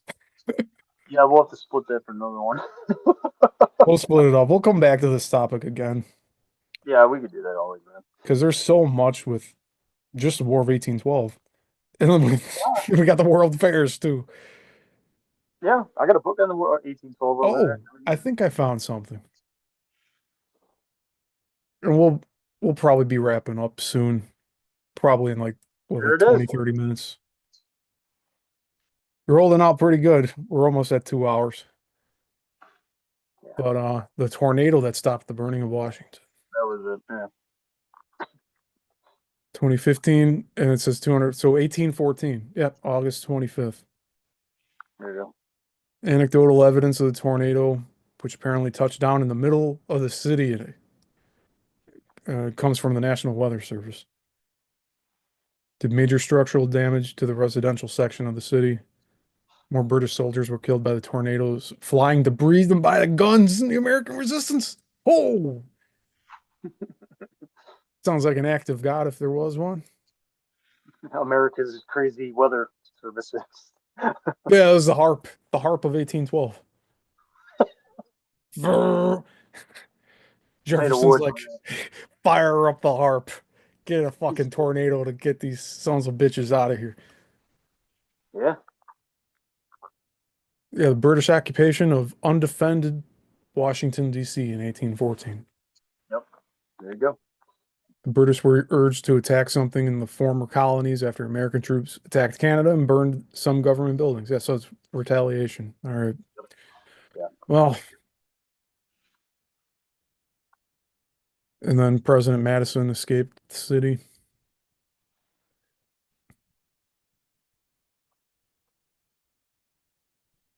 Very horrific stuff when you put it just like looking at this all objectively. Uh-huh. The severe weather lasted for 2 hours, dumping torrential rain on the city. At least 2 British troops were killed, and Gleig was knocked off his horse. It's like, how do they know that? Unless it's like in a memoir that he wrote. Might have been. Yeah. He also said two, oh yeah, he also said 2 cannons were picked up in the air and tossed around during the most violent part of the storm. I know, are we still talking like these are Napoleonic cannons? Yeah, yeah, Ooh. yeah. So the same ones we see at the reenactments. It's the same type of stuff. And just pick them up. Yeah, Wow. Those suckers are heavy. yeah, they are. Uh,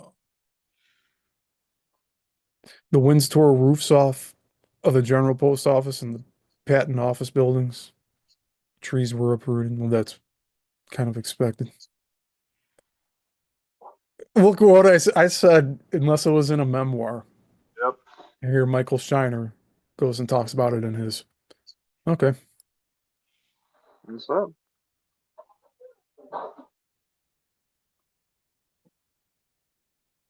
Madison and the American forces returned to Washington to see the destruction. The White House and Capitol were rebuilt, and Thomas Jefferson donated his book collection to restock the Library of Congress.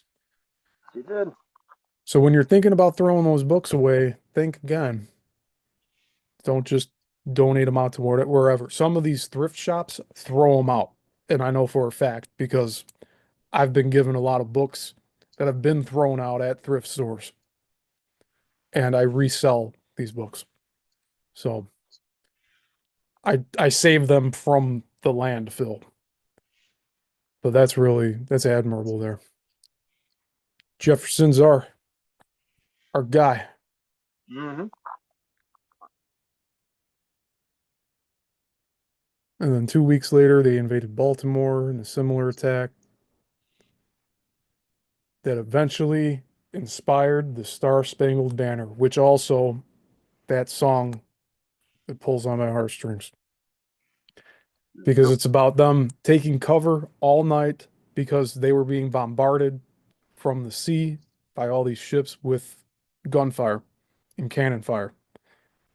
And when they reemerged in the morning, that was the first thing they looked for was the flag that was still flying on the pole. Yep.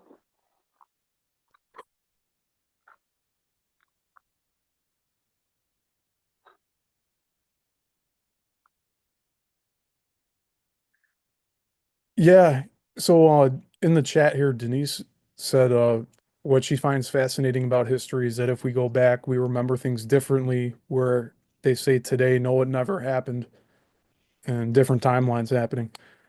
I do think something like that's going on. Mm-hmm. And I actually surprising how mainstream the Mandela effect is now, because I heard someone talking about it on the radio late at night, that like they're doing a master's course, like a paper on the Mandela effect, and there's like some psychology student, and they're trying to say that like it's misremembering and all that stuff. But yeah, just like pop culture things, lines in movies, but then further back you go into history, and even history sounds different from time to time. Yeah. So like there's certain like very minute details that it's like, wait, I never heard that before. That sounds very important. Why was I never told that like years ago? And now all Right. of a sudden it's supposed to be collective knowledge of everybody. I wish I had an example though. I know what you're But like saying now. the World's Fairs are actually one of them because we were told it was all built to not last and to be Mhm. destroyed shortly afterward. Yet we have the one building that lasted and it's all stone. So Yeah. why weren't all the other ones built like that? And if they were using paper mache technically, that stuff would fall apart. Yeah. They Plaster, were up for plaster in months. Paris. Like that Yeah, they were up stuff's for not going to last. no, it was up for months too.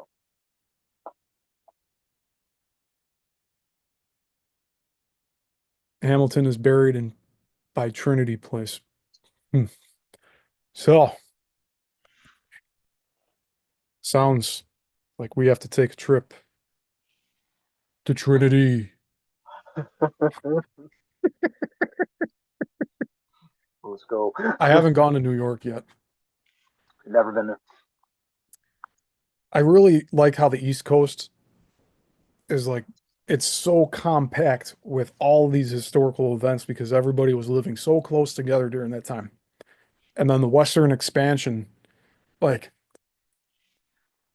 there has to be other stories of Lewis and Clark and other explorers that like found these massive buildings that look just like the ones that are in Chicago, like out in Nevada, out up in Washington State. Yeah. And the history books say that they were built in like a couple of years. The same story they give with the World's Fair buildings. Go, oh yeah, it just took us like 2 years. Massive 12-story brick stone. Yeah, give me a break here. They can do They that also now, dig down to the bedrock too, like they did in Chicago, because like that's some labor intensive work. especially back then. No, it'd be hard for them to do now.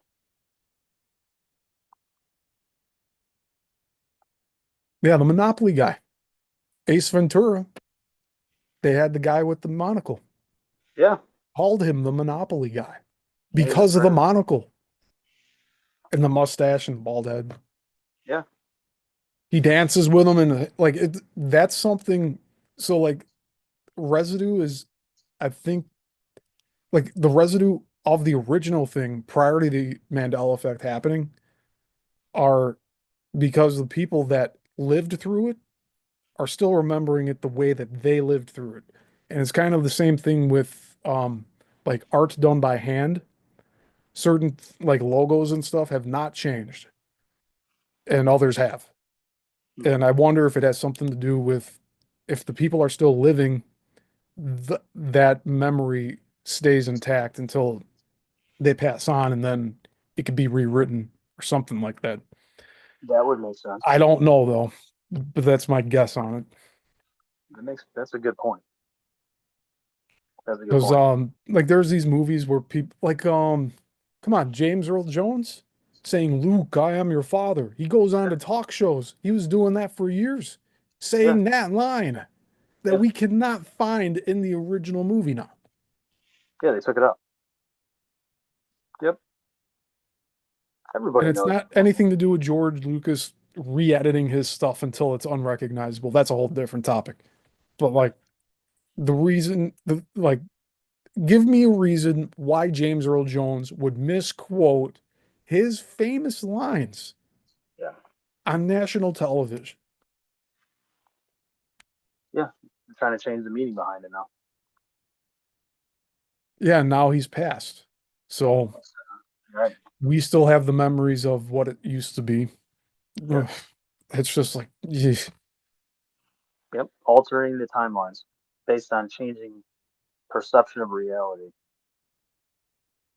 Yeah, it happens. Happens in history stuff all the time. Every time I read like what I read 20, 30 years ago, and then you hear about it now, or they talk about it now, and I'm like, that's not what I was told.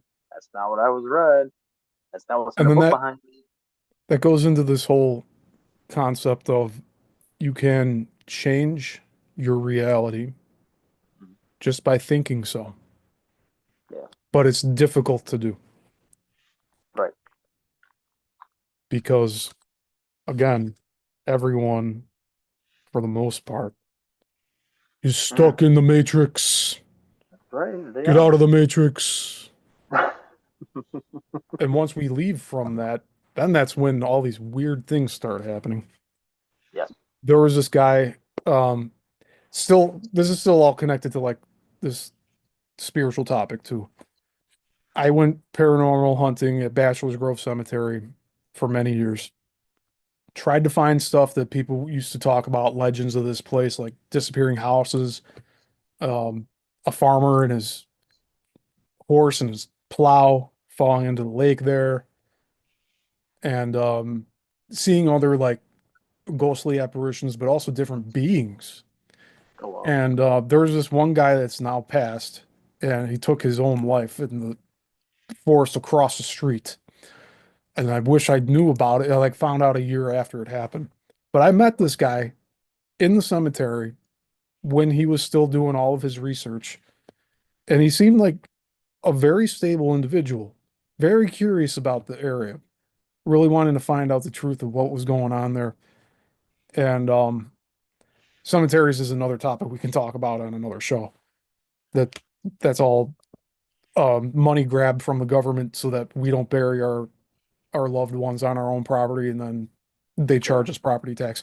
But like the Bachelor's Grove Cemetery, it was a place where everybody would go bring like picnic blankets and have lunch there with their family like every week. It'd be like their type of family gathering with their deceased loved ones. Yeah. So there's that positive aspect of it, but then you have all this paranormal stuff that happens. So the guy that I was talking about, his name's Pete Crapia, and he had found out that through a series of photographs that he took with different cameras and also using like radio wave devices and stuff, that there's methane gas that is trapped underneath that cemetery and Yeah. that it comes up like quite occasionally. And that could be blue orbs that we see in these photographs. Oh wow. But that's not the only types of orbs that are out there. But that was one of them. But the other thing that he started to dig into before he passed, and he never shared it. I wish he shared it. He was saying like, "Oh, I'll share it one day." He shared some of it.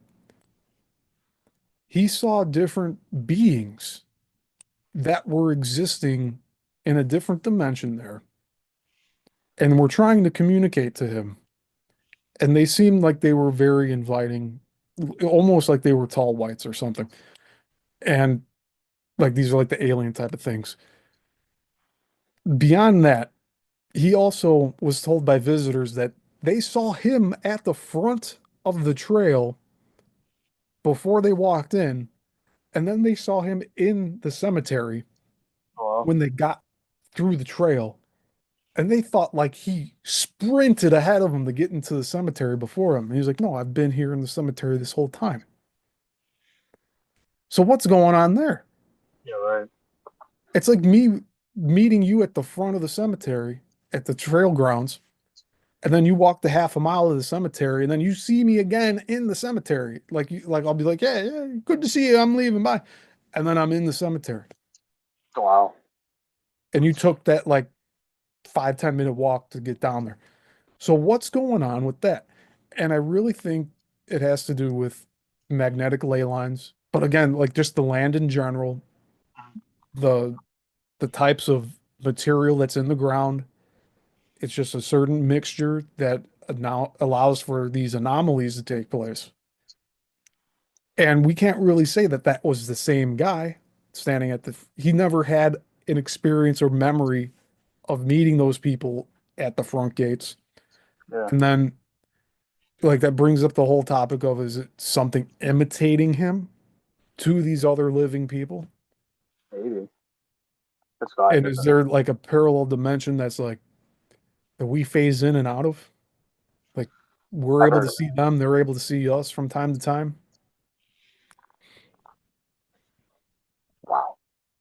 That's an interesting. I'll have to look into that. Yeah, it's some real interesting stuff, but it's I don't really I don't know. I feel like I'm going way too far into this, but this is Madness Hour, so we're allowed to talk about it. Uh, Julianne in the chat said to look into the Ice Cube project and the other projects in Antarctica. She says she believes they're doing interdimensional time travel research there too, if you look at what they're doing. Yeah, I believe that. And then since we're on that topic, so we're bouncing all over the place.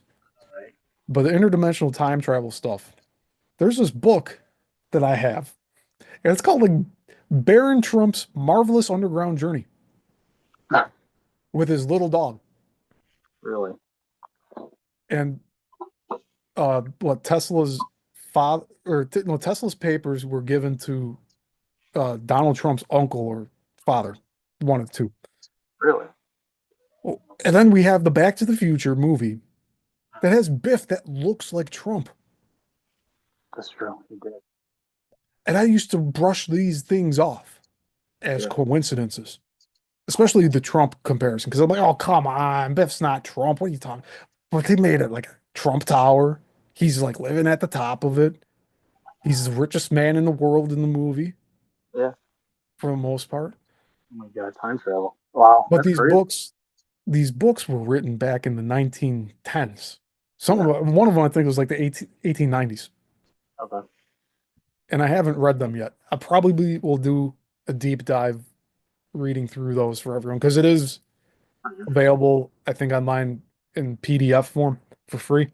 But I have Yeah. physical copies that were printed before they released it for free. It was like right after the copyright expired, and then these other publishing houses wanted to create physical copies of them.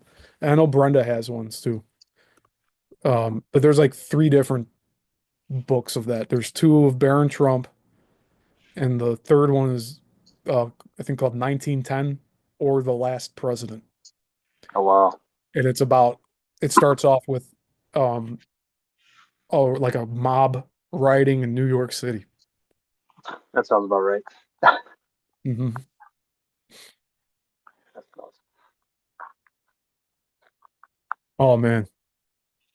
Yeah, you guys in the chat here are really bringing up these all these topics. We're never going to be able to cover them all today. But Jason H brought up about Eric Hecker. Eric Hecker has lots of info on neutrino detectors. I don't know where to begin on that. So I'm gonna Research. have to look into that, study it, and see what we're doing.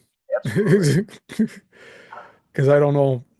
I'm gonna have to look up all that stuff. And that's why I like having people interact. I do Yeah. like you all being here while we're live and that you're able to talk in the chat while we're doing our stuff here.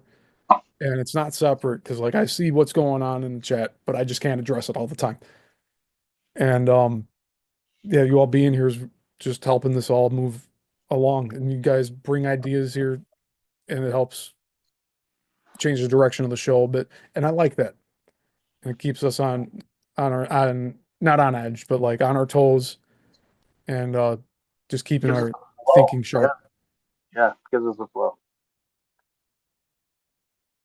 It's good. Yeah, yeah. Brenda's saying we have stuff to do. Yeah, we both I have guess we do. Barron Trump books. But There let we me see. go. I have them. I'll just show them on camera here, but I want to be able to show you.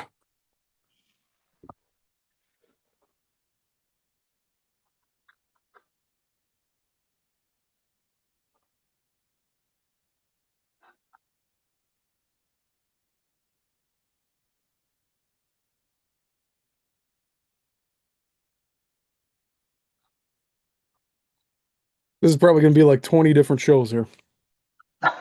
Well, we'll be good to go then. More material. First one is unrelated. Um, what year? First published in 1942. Earth Changes by Edgar Casey. Wow. And a lot of the stuff with Edgar Casey,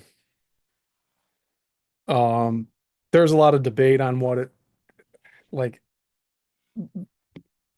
the people that inherited all of his works might have altered some of what he was doing, but he was I have his book from They Live.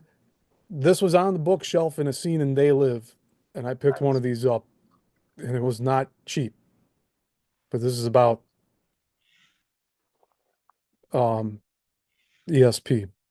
communicating with thought, and he went all into that at some point. So Ingersoll Lockwood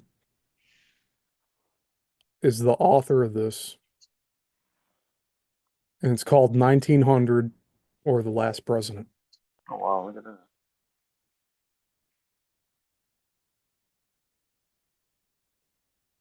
And I'll just read the first paragraph here. That was a terrible night for the great city of New York. The night of Tuesday, November 3rd, 1896. The city staggered under the blow like a huge ocean liner which plunges full speed with terrific crash into a mighty iceberg and recoils shattered and trembling like an aspen. The people were gathered lighthearted and confident at the evening meal when the news burst upon them. It was like a thunderbolt out of the azure sky.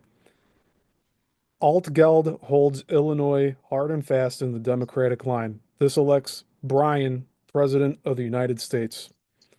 And then it goes on to say they rushed out of their streets, went into public squares, and in less than half an hour, mounted policemen dashed through the streets, calling out, "Keep within your houses, close your doors, and barricade them. The entire east side is in a state of uproar. Mobs of vast size are organizing under the lead of anarchists and socialists and threaten to plunder and despoil the houses of the rich who have wronged and oppressed them for so many years. Keep within the doors, extinguish all lights." Sounds like the Dark Knight Rises. "We'll take you out of your decadent nests, Batman." Like, it's the same thing over and over and over and over and over. Yep. But this is about like uproar after an election. And this Right. is Ingersoll Lockwood. This is like, I want to say the third book in the trilogy. This one is also by him, and it's called Travels and Adventures of Little Baron Trump and his wonderful dog Bulger. And that's not all, but there's another one called Baron Trump's Marvelous Underground Journey.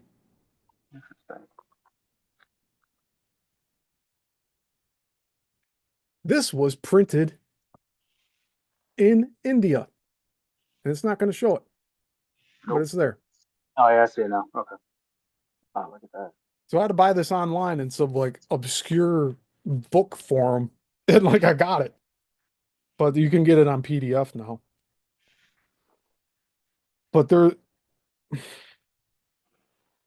are so many like parallels here. It's unreal. And like this isn't coincidence. There's something to it. I agree. So that'll be a roller coaster for another day. But I had to just take those. So all of those topics too. It's like, where do we start talking about this stuff to anybody? Like these aren't icebreaker conversations, like typical, No. like how's the weather? I get small talk, so no. I agree. How do you broach those ideas to somebody? I don't know. Oh, Jason H said, have you seen about all the other predictions in Back to the Future, like 9/11? Yes, I have. I've watched a lot of YouTubers go in depth about that, and I should probably do a series on that too at some point. But there are so many 9/11 references in the Back to the Future series. Backwards 66 too. Um, there's just all these different clues, but the Twin Pines Mall becomes the Lone Pine Mall. The time on the mall clock is 9/11. Turns 9/12. Yep. Like it's predictive programming. Yes. And it's really I feel there's something nefarious with it. Yeah. But I think it's also for us to figure out what's going on with that. And I think that's connected to the power that we have inside ourselves that seems like everyone that's in charge is trying to tell us, no, we don't have it. Exactly. Keep us dumb.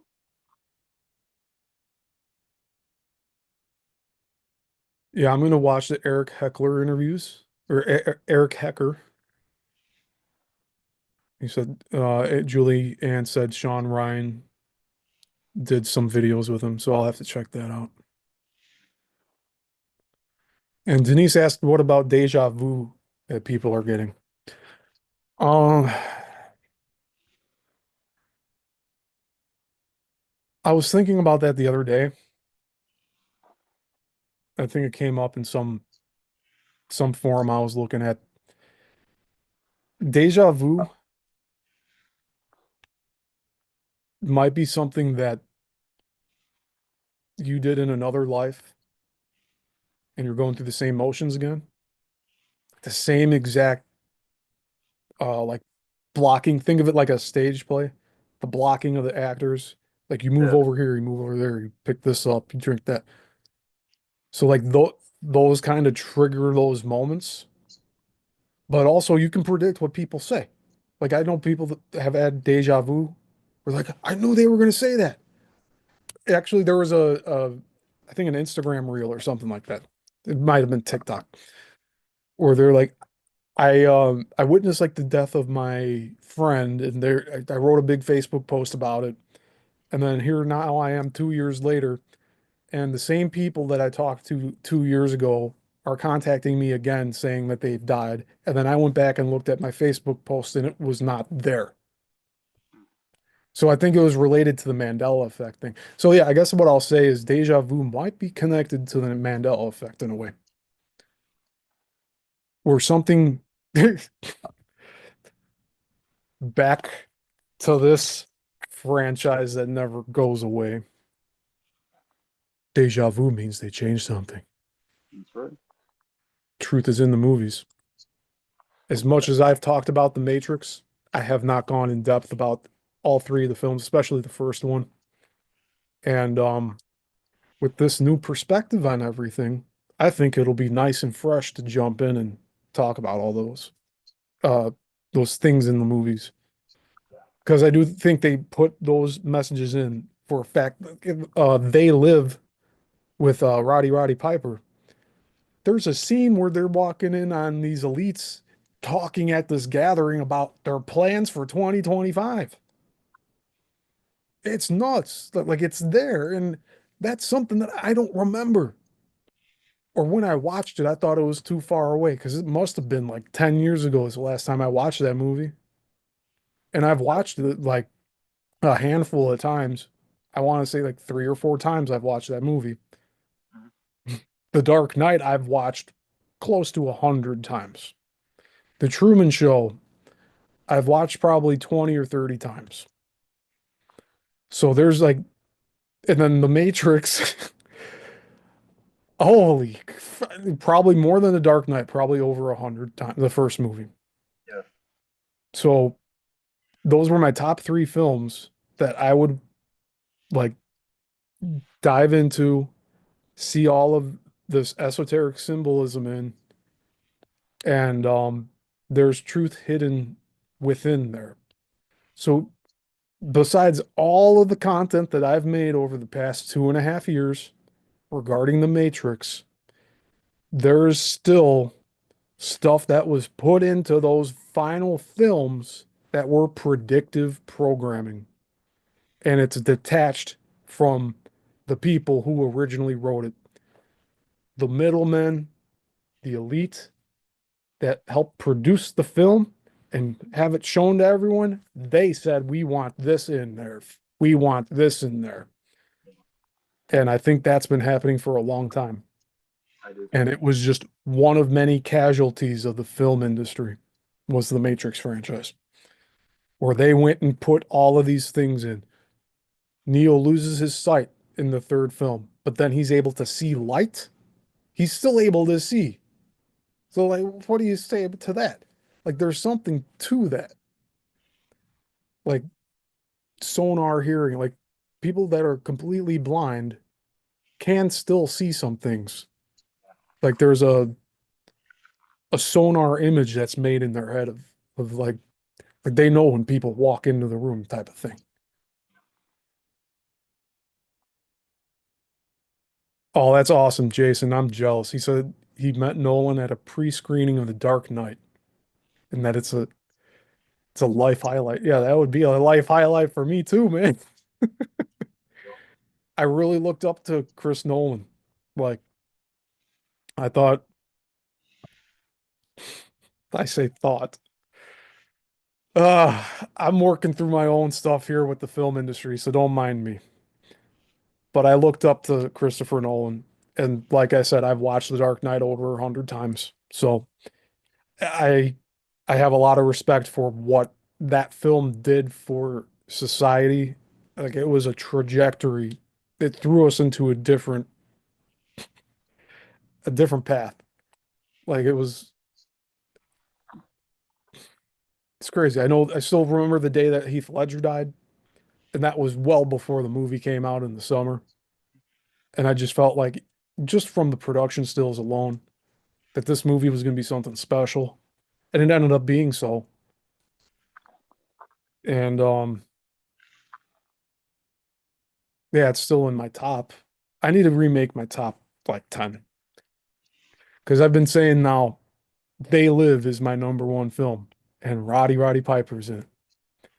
And it's about taking those blinders off. Or no, putting the special glasses on to see the real people who are controlling everything. Yes. And in that movie, it turns out to be like alien entities dressing up as people in suits, reading the newspaper. In fact, one of the scenes where he uses the glasses in, this is at the newspaper stand. And it's sitting on my desk right here, right now. Nice. So, like, I take all that stuff seriously. Like, there is truth in these movies.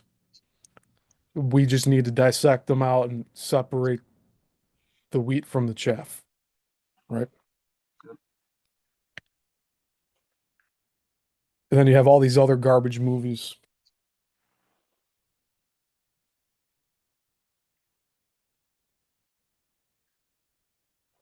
Who the heck cares about that one? Jumanji's a good one. I was gonna pick this one up first, but I was like, no, Jumanji's good. Total trash. Hmm. Absolute trash. So you just got to know what to pick out. Yep. All right. So do you have any closing thoughts, Jeremy? I want to Oh man, we be able to wrap this up without us going too yes, long here. we yeah, we got a lot of topics that we can cover for a couple of shows. So we got some good info. So this is going to be good starting the year off this way because I know we've been talking about really getting back into a roll with this, and a lot of distractions last year, especially at the end of the year. So let's roll, man. Let's roll. Yeah, I think we're going to be more consistent on all of this. And I wanted to do this weekly, and the last one was 2 months ago. So at least we got to do a second one. We're gonna I'm do this. thankful for that. Yes, we're gonna be doing this. Yeah. And this show also gave a lot of topics to talk about in the next shows where we Yes. can dive deep into these things with the World's Fair. We can get back to, well, I had these three hashtags on the first show that I carried over to this one: history, paranormal, and Hollywood. And we touched all three of those topics. Yes, we do. Now we got other stuff. So we got stuff to last us for a few weeks before we roll into something else. And then we'll get back into wrestling conversations like we always do. Oh, that's why I Oh wore. yeah. Oh yeah, that's why I wore the t-shirt. So man, yeah, it was fun, man. I like doing this. So we'll get it again. I appreciate the commitment with the shirt and the bandana. And you Oh also yeah, brought the old hat out too. So thank you for that. no, no problem, man. You didn't have the bar location this time, but I'm gonna figure out what happened to the bar location. I'll get my. I'll find something next time. So no, I definitely don't like looking at my window, but I'll get something next time. All right. Well, yeah, it's I all good. appreciate having us do this, and we'll be doing it again, soon. We'll get something else going. I'll wear another costume. Sounds good. Yeah, and I should probably wear a wrestling shirt too for the next one. I'll have it underneath the dress shirt here. I'll There rip you it go. Hogan. There you Ah, go. Full Hogan. Cool, yeah, man. all right. So thank you, everyone. This was Madness Hour, and I hope you all had a great time today. And we kept it under 3 hours. And man, I can't wait for the next one. I don't know when it'll be, but as Macho Man Randy Savage says, the cream always rises to the top. And I think that's what happened here today. We had a good time, and we got a lot to talk about for the next shows. I'd say we'll try to keep it once a month. Like Yeah. that'll be easier to do. So we'll do it there'll be half as much time between the last show we did to this time. Yep. And then we'll end up if it works for our schedules, we'll try to do it more often. But I don't want to make any promises. Sounds But good. I do have the links in the description for Jeremy's podcast. He has some pretty cool topics he's talked about on there. And this Yissilmissil Productions channel, I'm doing a Coral Castle deep dive. So that's ongoing. It's probably going to be 3 more parts. And I'm reading through an entire book. It's right here. And I got it right from the source at Coral Castle in Florida. And that's a whole other topic, but it has to do with architecture and building, sound levitation. That's what at least I think's going on there. More energy stuff. And that's an ongoing series that I'll be doing hopefully every Tuesday until I'm done with that. So by next month I should be finished with that. Awesome. All right, man. Well, I appreciate it again. I got to get my podcast rolling up now that the calendar year's started. I got some stuff I'm gonna do. You just got invited to Beyond the Box by Brenda, Jeremy. So whenever you want to come Okay, join cool. us late at night, we usually do Yeah. shows, well, like 8, 9 o'clock sometimes. No, that's fine. 2 hours Perfect. max. That's fine with me. I can. Yeah, that works better for me. So yeah, I'll reach out to you guys. We'll get something up. All right. I Awesome. appreciate it. All right. Well, you have Awesome. a good Yeah. weekend, Yeah. We have a bro. lot of fun over there. And All right. it's a very good community. Like we got a Good. lot of regular watchers and Good. it is a community. It's I think like I'm a gonna move family. my podcast to YouTube kind of thing too. Yeah. I'd like to But be a wait. guest on your podcast again soon. Awesome. Absolutely. Like always, Like we'll bro. get this stuff moving. Like Yes, this is the we got year, the man. calcification removed from our Yes. brains, and now Yes. here we're Yes. getting shit done. So Yes. Motivation is back, baby. Oh yeah. Whoa. All right. Well, you have a good weekend, and thanks for everybody listening to us too. Yes, and until the next one, class dismissed.